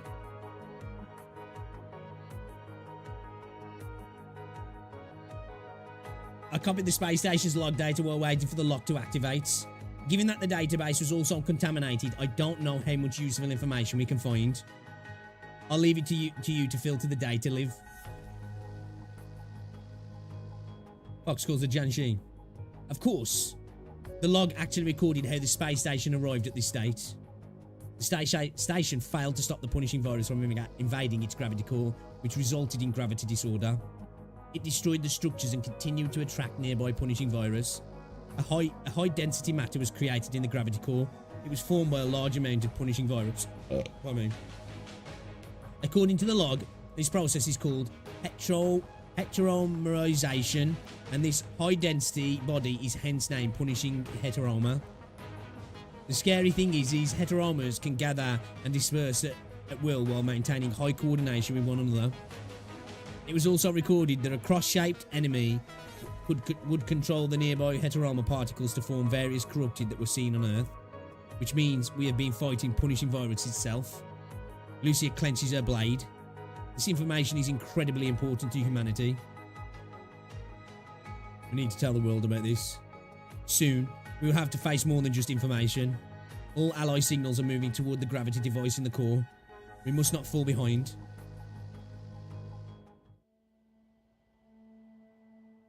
Calls Verena Varana and triggers the hell out of me. You did not comply with the regulations. Now, children, please kindly follow the Korolev to the confinement cabin. Accept your punishment. If any resistance occurs, Korolev will follow the rules to adopt the minimum enforcement measures. Live, that is. It's not composed of hetero matter. It's a real corrupted, I'm afraid. It's that Kamui incarnate that's been broadcasting the whole time? But in such a high viral density environment, can a machine truly maintain its original mind? It feels like it's being held in captivity alone in here. What could the reason be for that? What is the reason for that? We might never find the answers. All I know is that we only have one option. Confinement. See, like, I've got to say it. I am finding the story in this game more interesting, you know. But then again, that makes me confident for WuWa though, that we're gonna get there. You know what I mean? And I do accept the fact the story was torn apart in WuWa, wasn't it, and put together at a really short notice. So I think what they've done is an amazing thing anyway. You know, they definitely need praise for that. その程度の風より解かれし力、我が刃と化せ。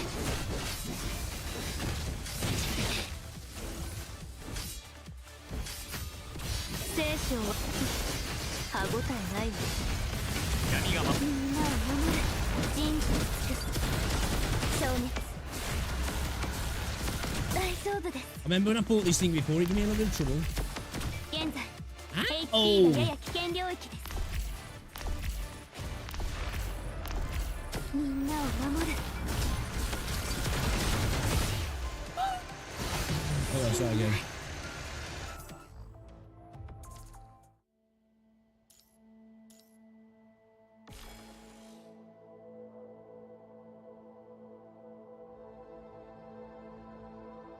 Cool. Shia Chixia. Dude, have you ever played the fucking game and say a name?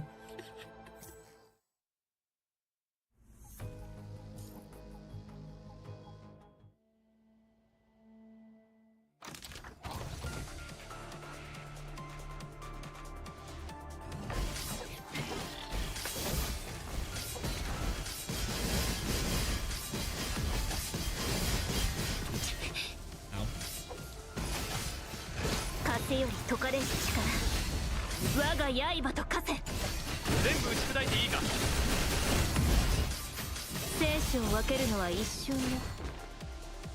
みんなを守る。やってみせる。大丈夫です。 Oh fuck, man. I'm trash. 私 Oh, dude, I'm so bad. 死ねない。 I wish you could just restart instead of retreat. Can you? I don't know if you can.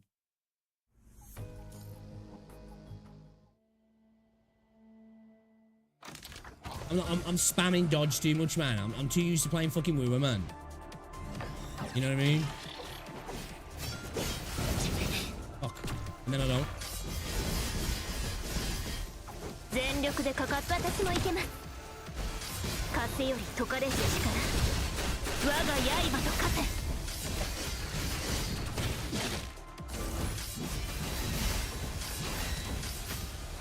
悪くない相手ね。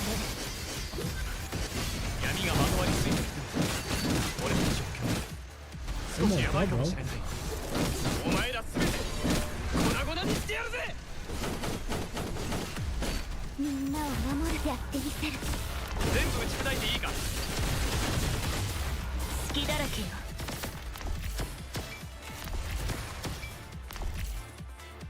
The fuck is he?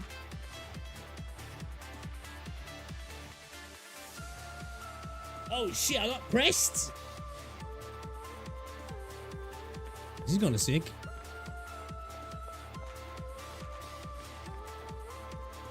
I love Liv's design. 足引っ張ってなかったですよね。 She's just like so cute. You know? She's like perfect.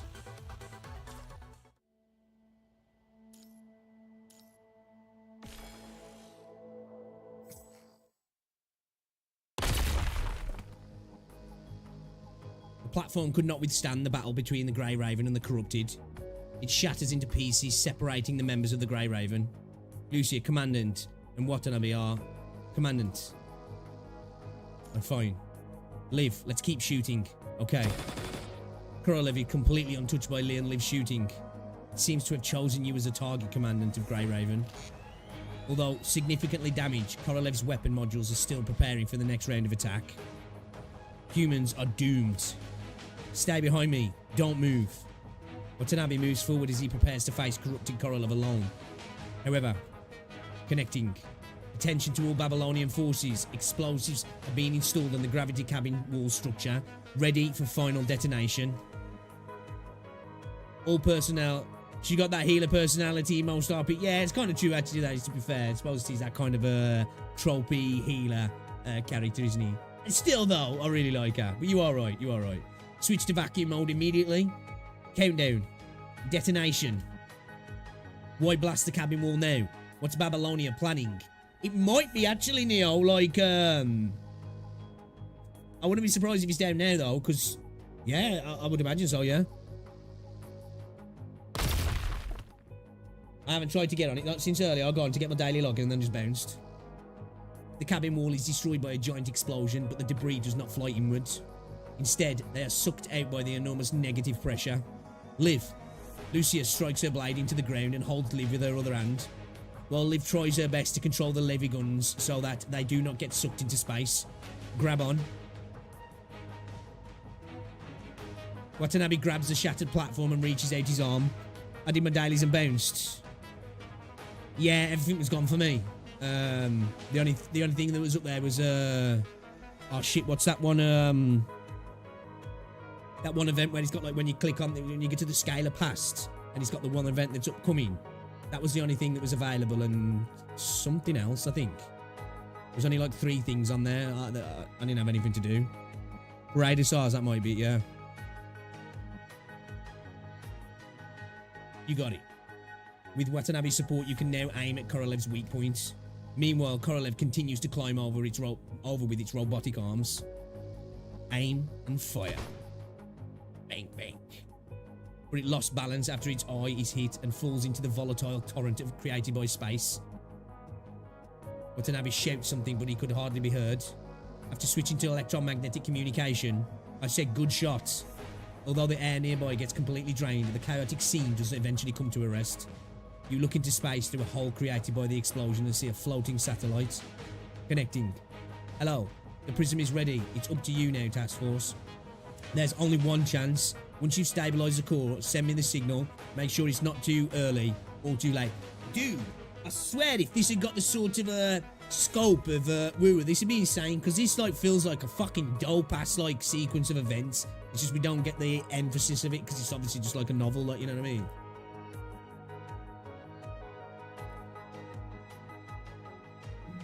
Yeah, the tower was there as well because it's resetting him. It's reset for Chameleon, I mean, because it's Havoc based, I think, isn't he?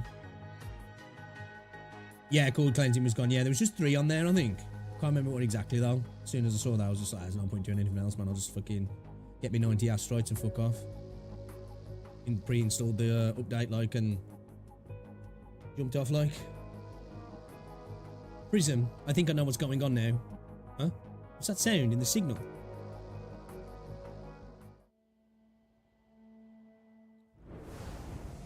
Once you get past chapter 8, the story getting better and better. Gravity is starting to act up around here. The core of the space station, the gravity room, we finally made it. It's the gravity experiment here that gave birth to hetero matter. Who would have thought humans aren't just suffering from the punishing virus, they even gave it new life.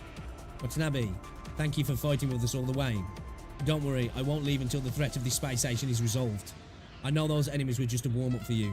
Now let's show them what we can do. Those crosses again. It's like their presence is conveying a certain message. Okay. Give me to go.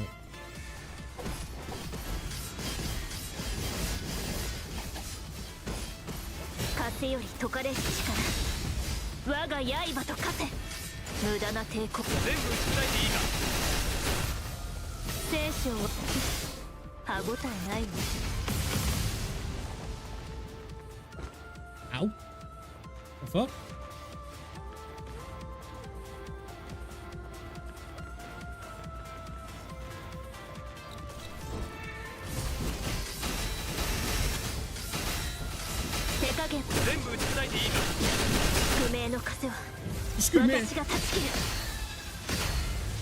Commander, we can't go any further.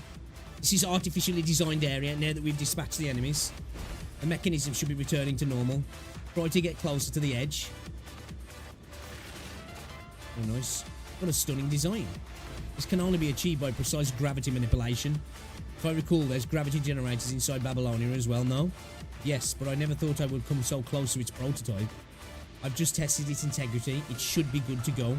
Let's advance.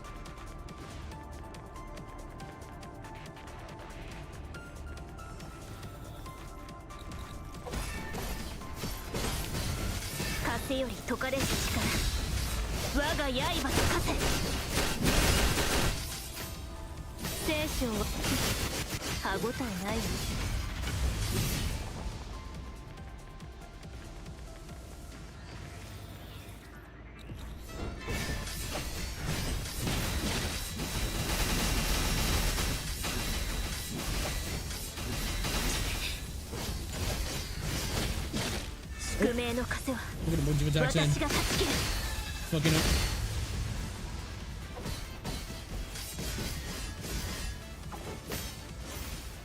This is some kind of mechanism again. Guess we can't skip past it.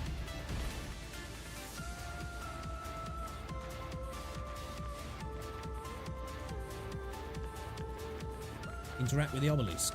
Oh shit. Bad. Yeah, man, I'm looking forward to this update. I really am. I think it's going to be a banger. I hope it's going to be a banger update anyway. It's a device used to lock those rings. Looks like it's used to stabilize the rings and gravity core. Like the realm's back. That's good. We've got a bunch of events. Obviously, Camille's here. Sori as well, which I'm looking forward to. And I just really hope this new event's actually good as well and has something that, you know, that we can come back to and actually attracts me more than like the tower. Those rings should function in a similar way. Let's go. Yeah.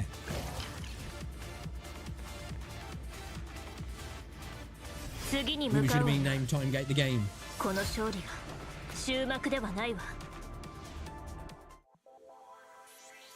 Yeah, man, I need asteroids, man. I'm hoping there's some stuff day one that I can do quite quickly and get a bunch of stuff straight away. Which I know there's events to do, but I'm just hoping I can get a bunch of stuff straight away.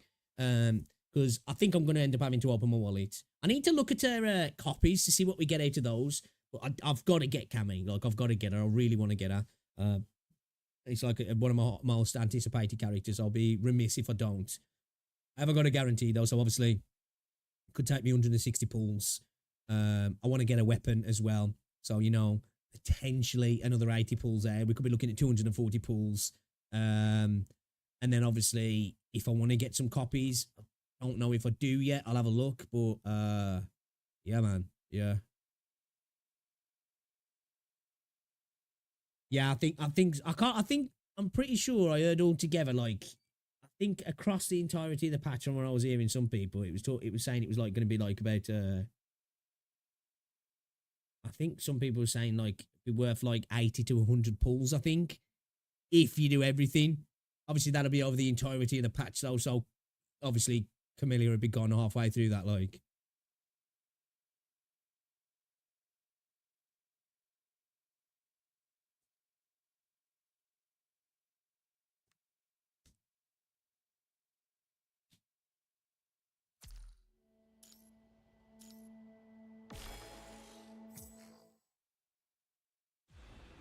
Commandant, we cannot advance anymore.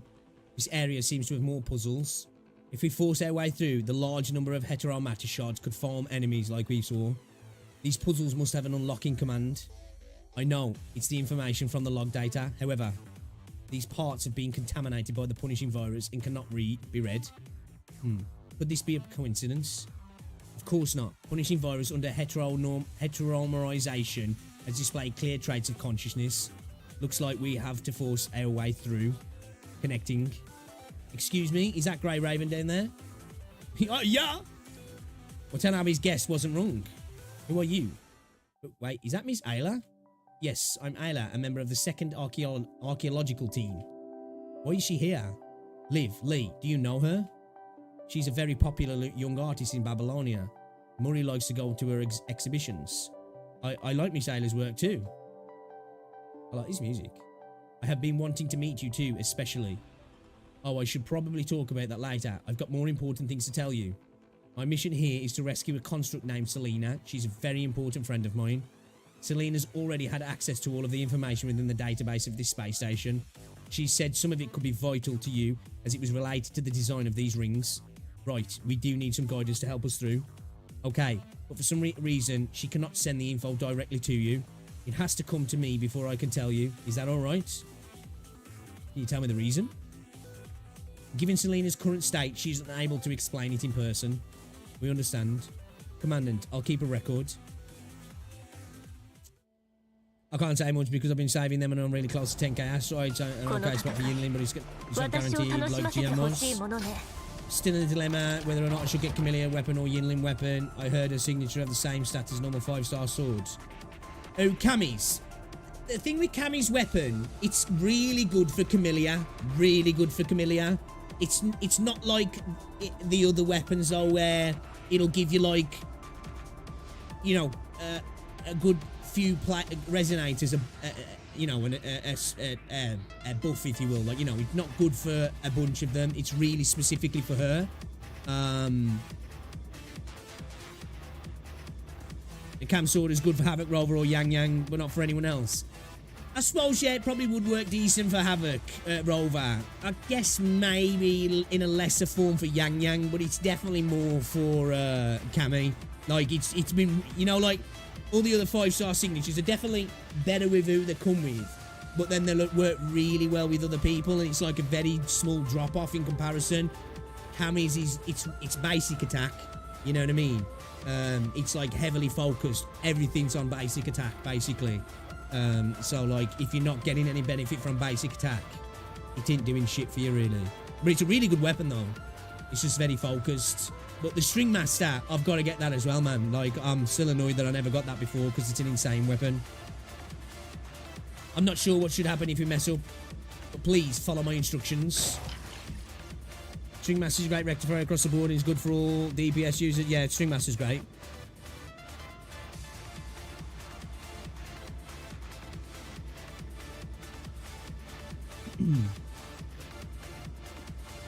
honest, I wish our first skin wasn't the skin we got.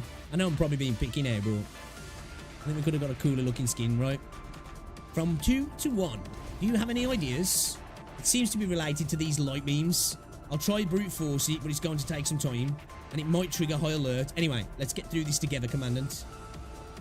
Try to solve the puzzle following tips of Ayla. So have I got to rotate this so it hits that?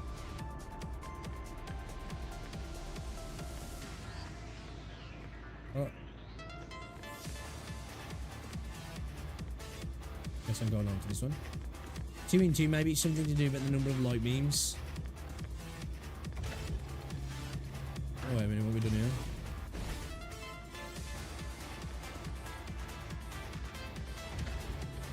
Let's make it to 1 beam, I believe. Okay, it worked. Yeah, I think sometimes I'm playing other games, I get a little bit too, I think a bit too deep on the puzzles in a lot of these games. You know what I mean? So it makes it harder for me because you should just look at the surface of them. Miss Ayla, please provide the next instruction. Okay, the next message is from abstract to concrete. Abstract and concrete. We've encountered enemies like that before, which means starting from the abstract. Let's do it then.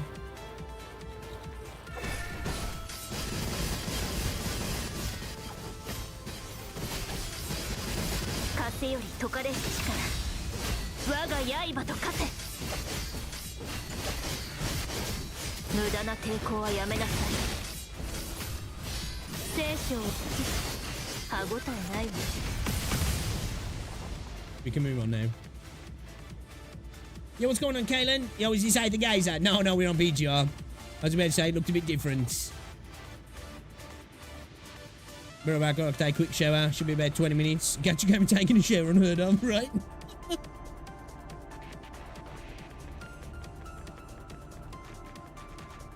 The path is blocked off again. As you can see, there's 3 movable mechanisms. We do. Dang, I should get this, get on this game. Yeah, dude, the combat in this game's fire. Absolutely fire. We do. According to the record, the tip here is the beginning is the end. I think I kind of get it. Same as before, I'll try to crack it forcibly. The beginning is the end.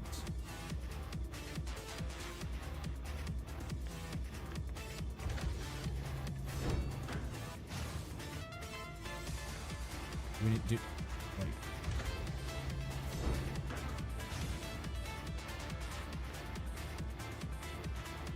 If we rotate that one, it makes it a triangle.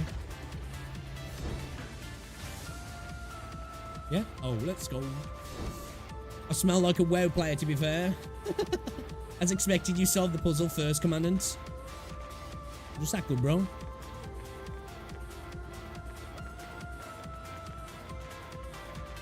Here we are again. It should be the last mechanism for this ring. Please tell us the last tip. Okay, listen carefully. Disarray is unity. This is even more cryptic, but experience tells us that we have to create certain pattern using these light beams. Although I'm not quite certain about it, I think we might want to create as many divisions and chaos as we can with the beams. Back-end hacking is also in progress. Okay, I'm guessing I want to send that off to there.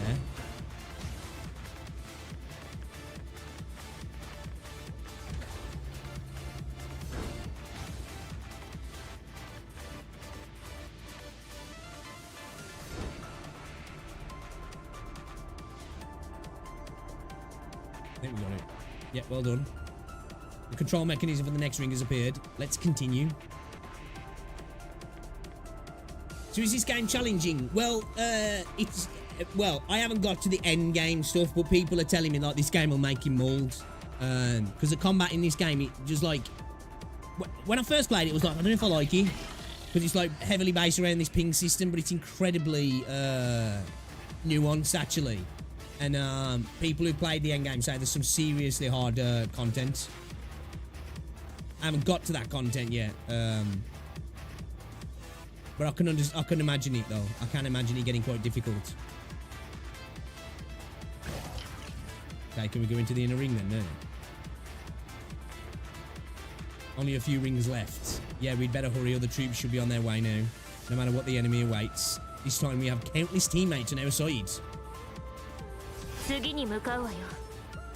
この勝利が終幕ではないわ。 If you think we were hologram bosses hard, this one is harder. Yeah, some people have said that you being one of them and a bunch of other people are like, yo, this game will get you molding in the end game content. Some of the fights as well, if you have a look at some of the fights online, insanely cinematic, like peak anime shit, you know what I mean?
Wait a second, 2 seconds, guys.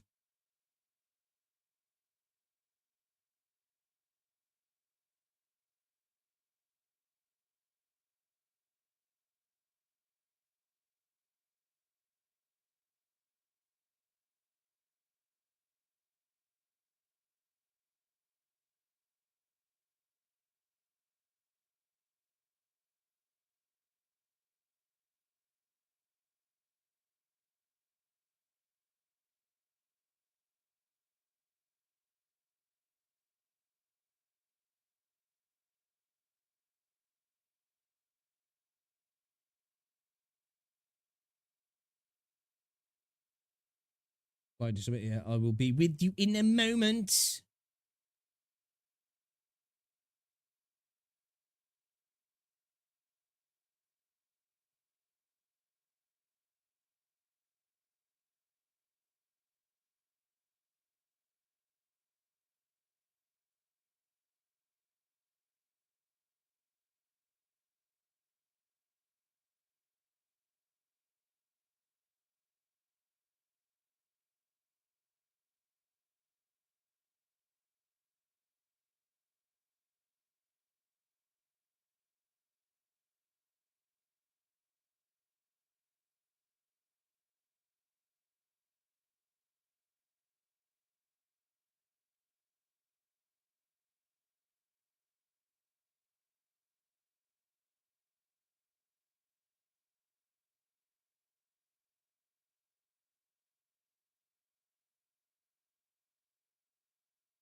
So good on hologram bosses and add fully leveled characters. Honkai Impact 3rd. I haven't started that myself. Got it installed. I want to play.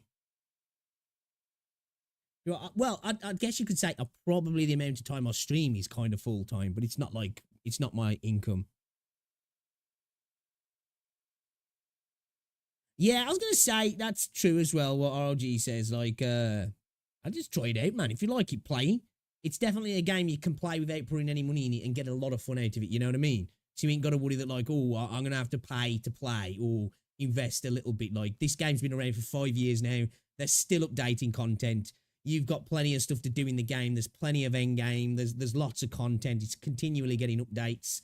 And the core content so far, what I've been going through, man, I've been having an absolute blast with it as well. It's got a good story. It's got good freaking characters. Combat's fire. All I'd say is get past the initial prologue, like the very start of the game, especially if you come off Wuthering Waves, because you'll get into this and you're like, whoa, man, whoa. You know, visually, and like it definitely feels a bit older. But then as you progress, and like when you look at some of the new characters now, the gameplay progression's insane in terms of like animations and the combat and all that sort of stuff. It's ridiculous, man. It's ridiculous. Yeah, I make content full time, but it's not what pays the bills.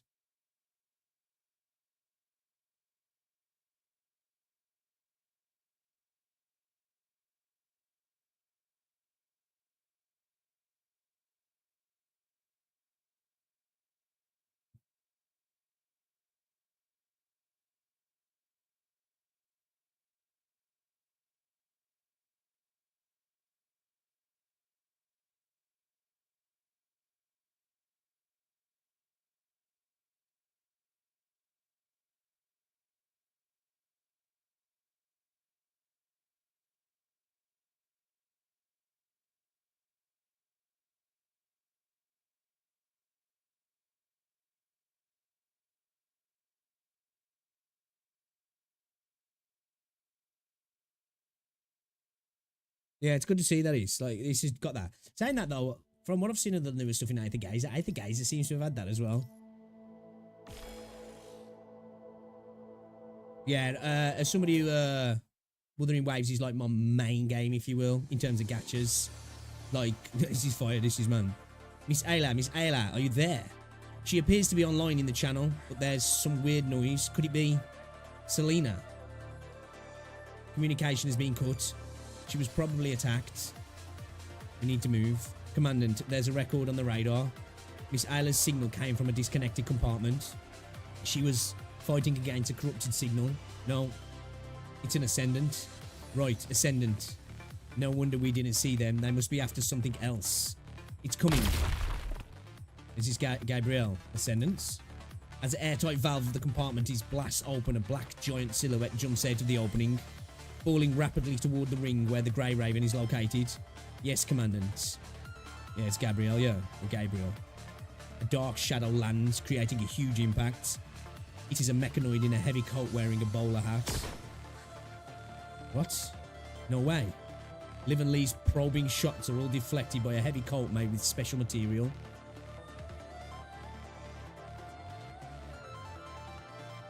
I know what it's Galen. Yeah. I stream most days. I usually live earlier on in the day, but I had some stuff to do today. But I upload videos daily as well if you want to check them out. Yeah, man. Appreciate you stopping by. Enjoy your evening, man. However, the target takes no action. Instead, it just stands there calmly staring at Lucia. Lucia? Yes? Just when Watanabe and Lucia are about to attack. Selena. Ayla descends from above, her giant scythe slashing down. Gabriel lifts his arm and blocks a heavy strike with ease. After his coat is lifted up, it turns out that his other hand is holding the incomplete carcass of a construct. Oh shit, is that Selena? Give Selena back. Ayla draws her scythe back and quickly adjusts her form. She then stomps on the ground and charges straight towards Gabriel. This girl. Gabriel moves his giant body, barely evading Ayla's attacks. However, he does not seem to be willing to engage. He looks at Lucia one last time and jumps onto a floating platform nearby. Stop. Without any hesitation, Ayla pulls her scythe back as she is about to take off. Miss Ayla, don't let us disrupt your plan. Your mission is of higher priority, but I will never let him get away. Miss Ayla? Good luck. Wow, Liv, come on, man. Thank you. Ayla smiles at Liv, then takes a couple of steps before launching herself into the air. She then continues going after Gabriel's direction.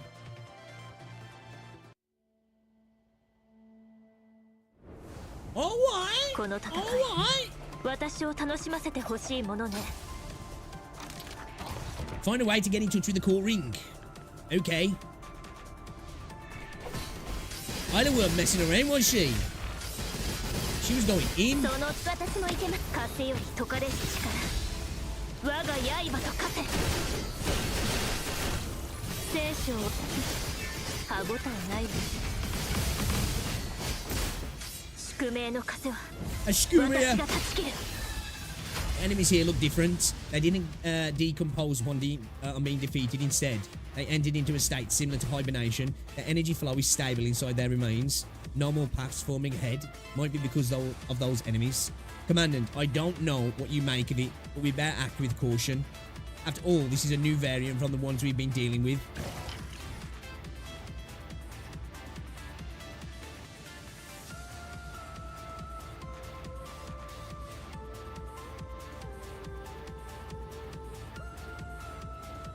Seconds, guys. I just need to check something quickly.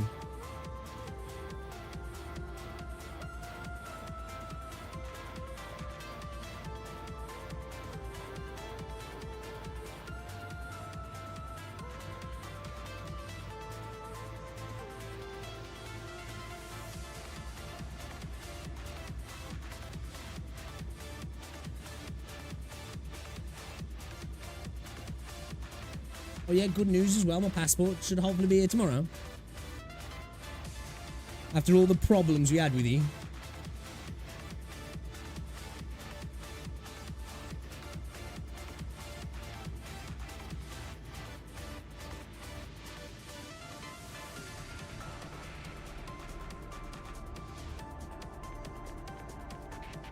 Wait, are they gathering around us? They aren't displaying aggression somehow. Nonsense. Unless... What's on your mind, Watanabe? I'll speak for him unless the virus chooses to. The virus chooses to? You mean the punishing virus is able to make a choice? It's a sign of intelligence, but... I don't know. I'm afraid no one knows why, frankly. Well, it's not like we have many options now. Okay. Advance to the ring. I'm getting interested in this, oh man.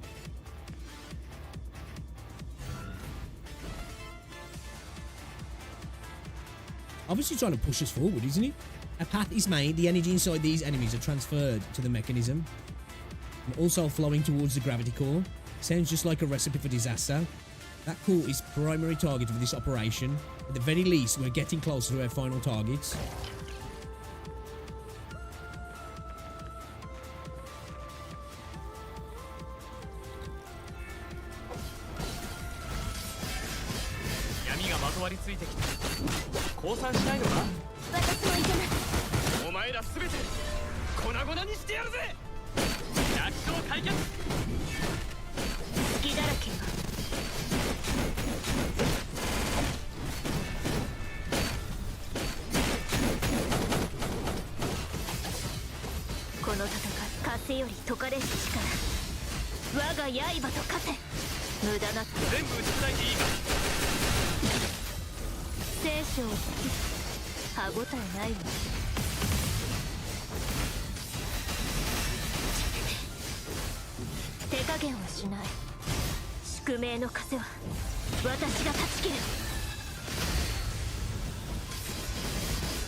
What is he?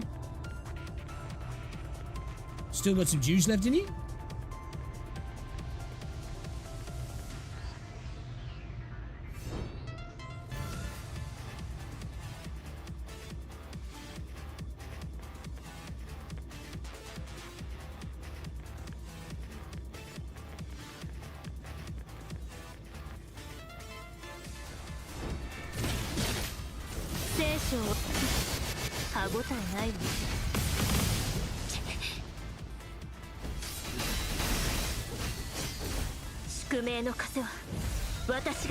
Never gets old, man, that doesn't. Never gets old.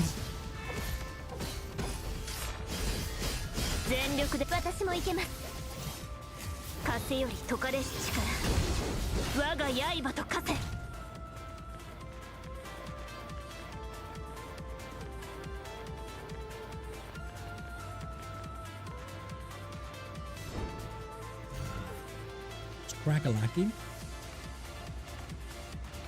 No more new enemies, Lucia. And this should be the final mechanism. After passing through here, we'll be facing the largest heteroma that is mooching off the gravity core. Hesitation will only lead to our defeat at this point. Grey Raven, prepare for battle. I'm ready. Oh, I've got to... We're linking up.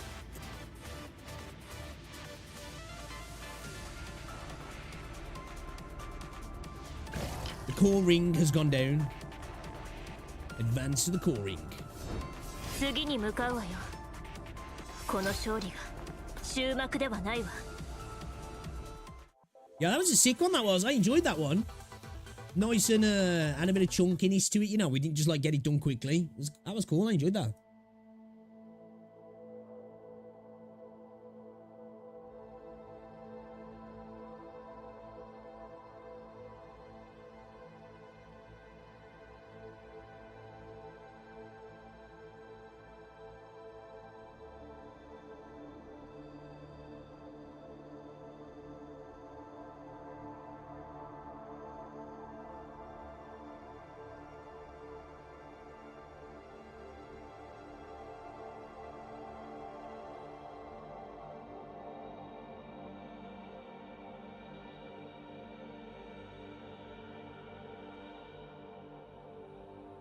Is there a new video come up with Coots as that? The ref. He's been up to more dodginess, has he? He's saying some more dumb shit on video. All platforms have been stabilised. Energy pulse detected in the central core. Crimson lightning strikes the platform surface, creating many enemies formed by punishing heteromas. We will take care of these enemies. You guys focus on that core. Grey Raven, we're counting on you. If this is really has its own consciousness, then let's show it our strong determination. Come on. My guy's gonna get fucked up. He's got no face, so you know what's happening. He's like a red shirt. Holy shit, what the fuck is that? Oh my god. Defeat the hetero core.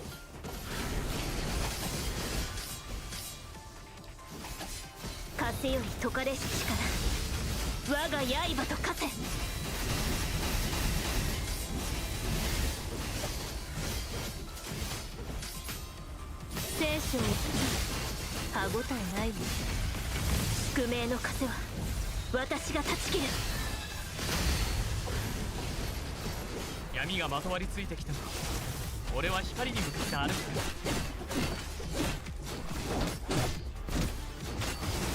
く。お前らすべて粉々にしてやるぜ。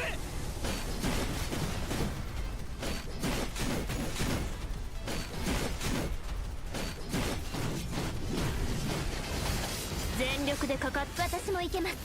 風より解かれる力、我が刃と化せ。無駄な抵抗はやめなさい。生死を分けるの歯応えないわ。次に向かうわよ。この勝利が終幕ではないわ。 So sick. I can't wait to get to use some of the other characters on, man. I'm not gonna lie. I can't mind this game. He's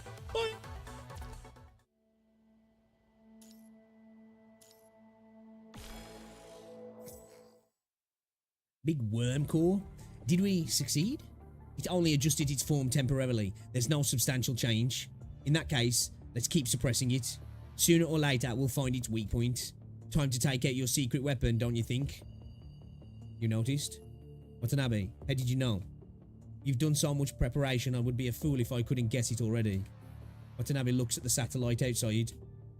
That's more than just a communication relay station, isn't it? Yes. Tell me how to use it. Lucia, tell him. I understand. Connecting. Hello, can you hear me? The railgun was fully charged long... Excuse me, I've got the hiccups. Long ago. It's still a work in progress here. Wait for my signal. Who are you? You look familiar though. Where's Grey Raven? We had a discussion and decided that I would be the best candidate to fire the prism. He's right. I see, so the people in the office have already granted the permission. Alright. Lucia, I've never seen you like this. The energy level of the core is rising again after the transformation. Now I'm curious, how many forms it can have? That prism needs more time to stabilize and aim for the best accuracy. Understood. Be careful, Watanabe. Keep attacking. From now on, I'll try to expose its weakness. Are we going again then, are we? Me waiting for S hanging. She looks fun to use with their banjo rhythm. Yeah, some of the characters seem really good actually. Oh shit. 全力で私もいけます。風より解かれる力。我が刃と化せ。聖書を歯ごたえないわ。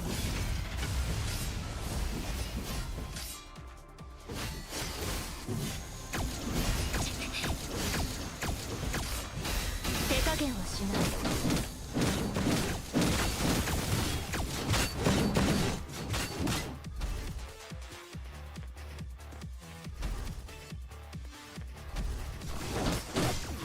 このくらいの傷大したことじゃない。お前ら全て粉々にしてやるぜ。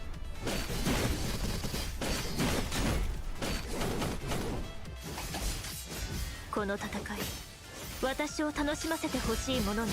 風より解かれる力。我が刃と化せ。全部打ち砕いていいか。聖書歯ごたえないわ。宿命の風は私が断ち切る。闇がまとわりついてきた。俺は光に向かって歩く。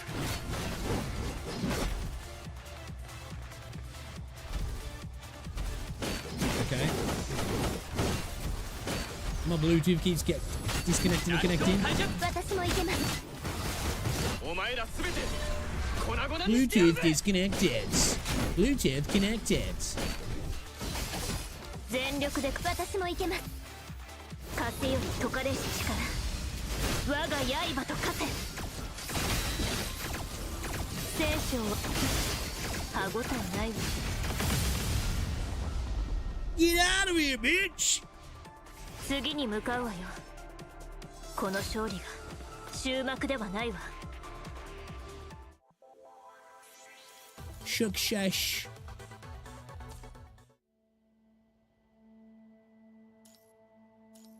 Chase. Oh, we're doing it from his point of view now. No!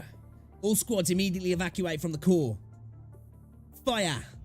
Carrion slams the launch button hard in Babylonia's command room. After some loud and low rumbling, a brilliant beam is fired at the relay satellite. The entire Babylonia seems to have moved slightly. The beam then passes through the special lens on the relay satellite, travelling around the horizon and shooting towards the space station. A few seconds later, incoming. That's sick. Boom. A high energy beam penetrates the opening in the gravity room, striking the punishing virus Heteroma core with pinpoint precision. It fiercely burns through the core, rapidly vaporizing its surface. The process is witnessed by every single member of the Babylonian and Forsaken troops. Is it over? No. After the beam finally disperses, the blinding light gradually dims.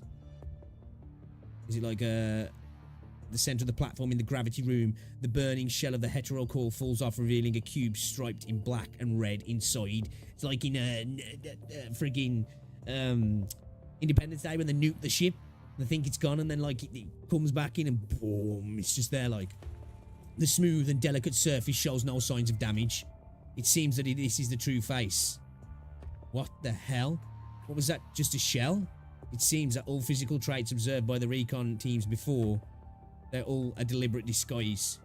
What? Hey, Grey Raven, the second round is fully charged. It's too late.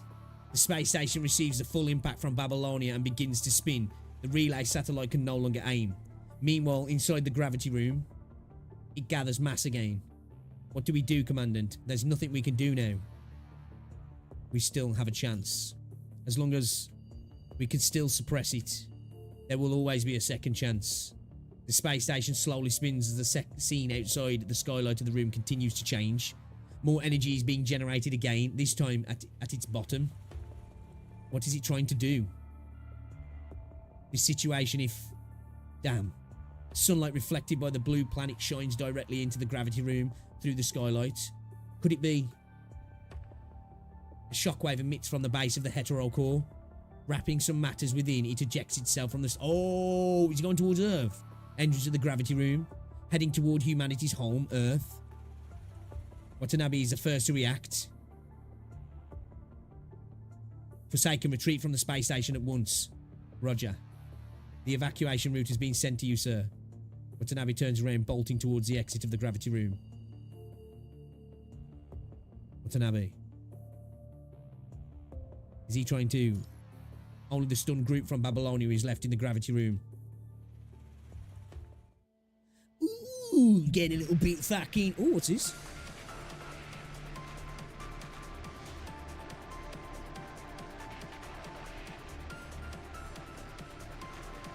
Oh, wait, what? Yo, we... Oh, shit. What the fuck? Oh, this is sick. Oh, shit. I'm taking shots. Oh, fuck. Have I got any other moves? Oh, I can dash.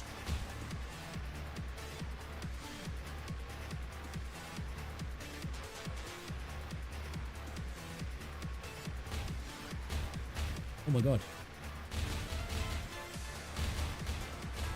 Can I avoid them? When I dash, does it work like a dodge in the game?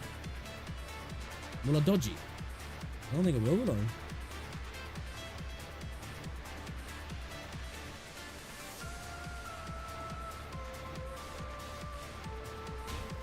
Actually, I think you do, yeah. I think you get like an iframe with it, yeah.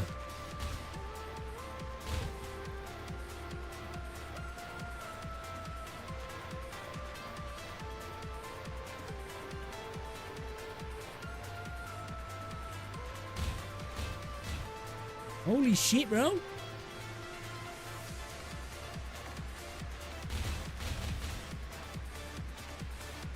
Shame we got no missiles.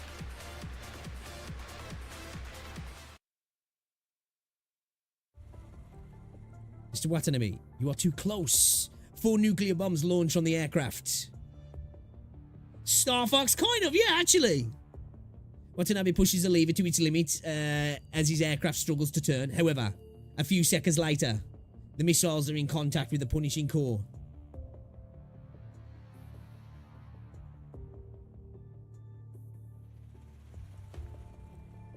What's happening? What's happening?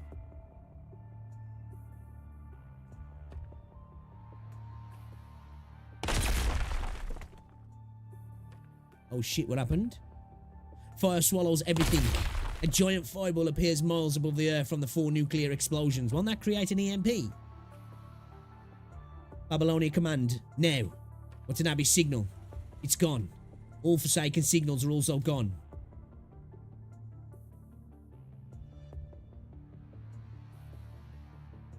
In another corner of the space station.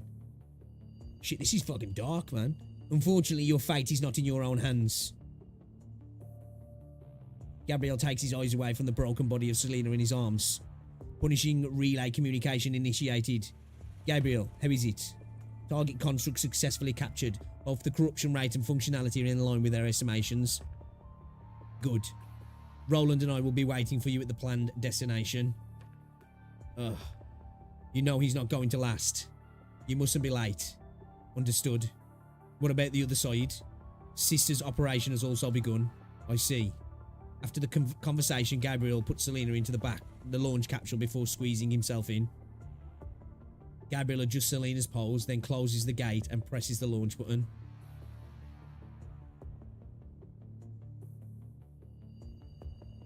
Meanwhile, somewhere else on Earth, the Eternal Engine, the last uninfected train on Earth, is cruising through the desert. The Eternal Engine, that's like a... What's it in it?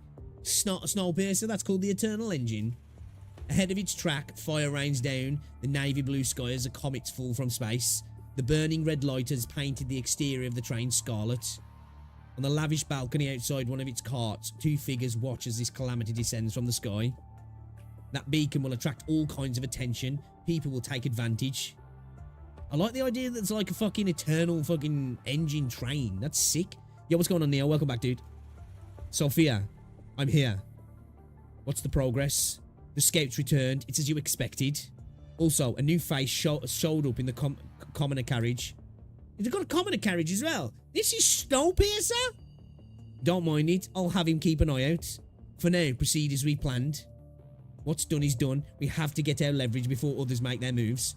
Understood. That was sick. That was sick. Story's ramping up in this game. The story's ramping up in this. I've got to say, man, so far, I am far more invested in... I'm like, if this was told in the quality of like Wuthering Waves, you know, because I think this story's better. Not that I don't dislike Wuthering Waves story. This story's just better, man. Totally different anyway, like, not to compare it, like, just obviously just because we was talking about it earlier. It was sick. So we got interludes here. Land of the Fallen Star, curtains and canvases. And then we got hidden story. Okay, we got a...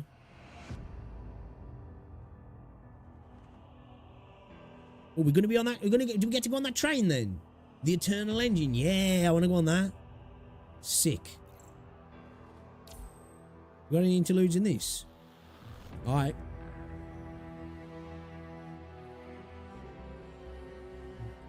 Man, nothing will make you feel more fat than putting on a pair of trousers that used to fit comfortably but now fit a bit tight. Been there, been there. Yeah, that's what I'm saying, man. I gotta get lean out for holiday. Straight up.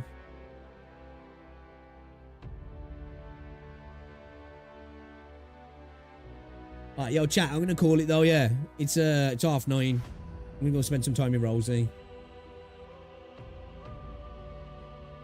I thank everybody for coming out tonight. I don't know what's happening tomorrow.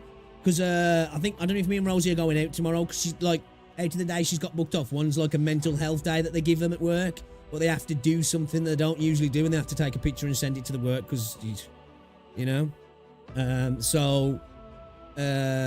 Yeah, I don't know if we're doing something tomorrow. But I'll be live streaming whenever we're back, basically. So it'll probably be similar to today. Where it'll be a later stream.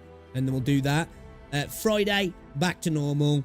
Normal stream, starting earlier. Good thing is, though, we don't have to pick Rosie up from work, so we'll be able to just go at it Friday, you know? Rosie's going to need at least a week, right? She will when she's been around me for a fucking full day as well. So, yeah, Friday, I'm looking forward to it, man. Obviously, we've got 1.4 tomorrow, so as soon as I'm back, we'll be playing Wuthering Waves, you know what I mean? And then, Friday, we'll probably play some more Wuthering Waves, obviously, because I knew, hopefully, we will anyway. Hopefully, there's lots of stuff to do. And then Friday, we'll probably do WuWa, and then we'll jump onto this as well. And then over the weekend, we're just going to play Wuthering Waves, this, and Aether Gazer. That's probably what I'm going to try and focus on at the minute. I do want to get some Zenless Zone Zero done as well, man. But just trying to find the time, you know what I mean? I'm struggling at the minute. I might have to do some stuff offline just to get my dailies done. Because I really want to try and get Yanagi, man. Like, I don't want to miss out on Yanagi. Cool. Gonna increase my Lucia Crimson Abyss Alpha. Build on EU. No worries, Thunder. I'll catch you later, buddy. I think I'll ask the wife for a tenner so I can get the podcast for the solvents. Yeah, it's definitely worth it. It is worth it. But yeah, I need to get the podcast as well. I've still got like 7 days left, I think, on my my Lunite pass. I ain't got to worry about that yet. And yeah, good luck to everybody tomorrow, whether you're pulling on Cammy, whether you're waiting, whatever you're doing, good luck on the patch. Hopefully it all goes well. Hopefully it's a banger patch as well. I'm confident it's going to be a good one. I'm looking forward to it. And yeah, man, hopefully your pulls all go your way. Guys, if you haven't already, drop a like on the stream. Check out my video that I uploaded earlier. I'll have a new video going up tomorrow as well. It'll probably be the PGR video tomorrow. We'll try and get some reacts done as well tomorrow if we can. If not, we'll do that Friday. And then I'll have the Aether Gazer video going up Friday as well. So check it out. Much appreciated. Enjoy the rest of your day. Also, as always as well, guys, stay safe. And I'll see you later. You know.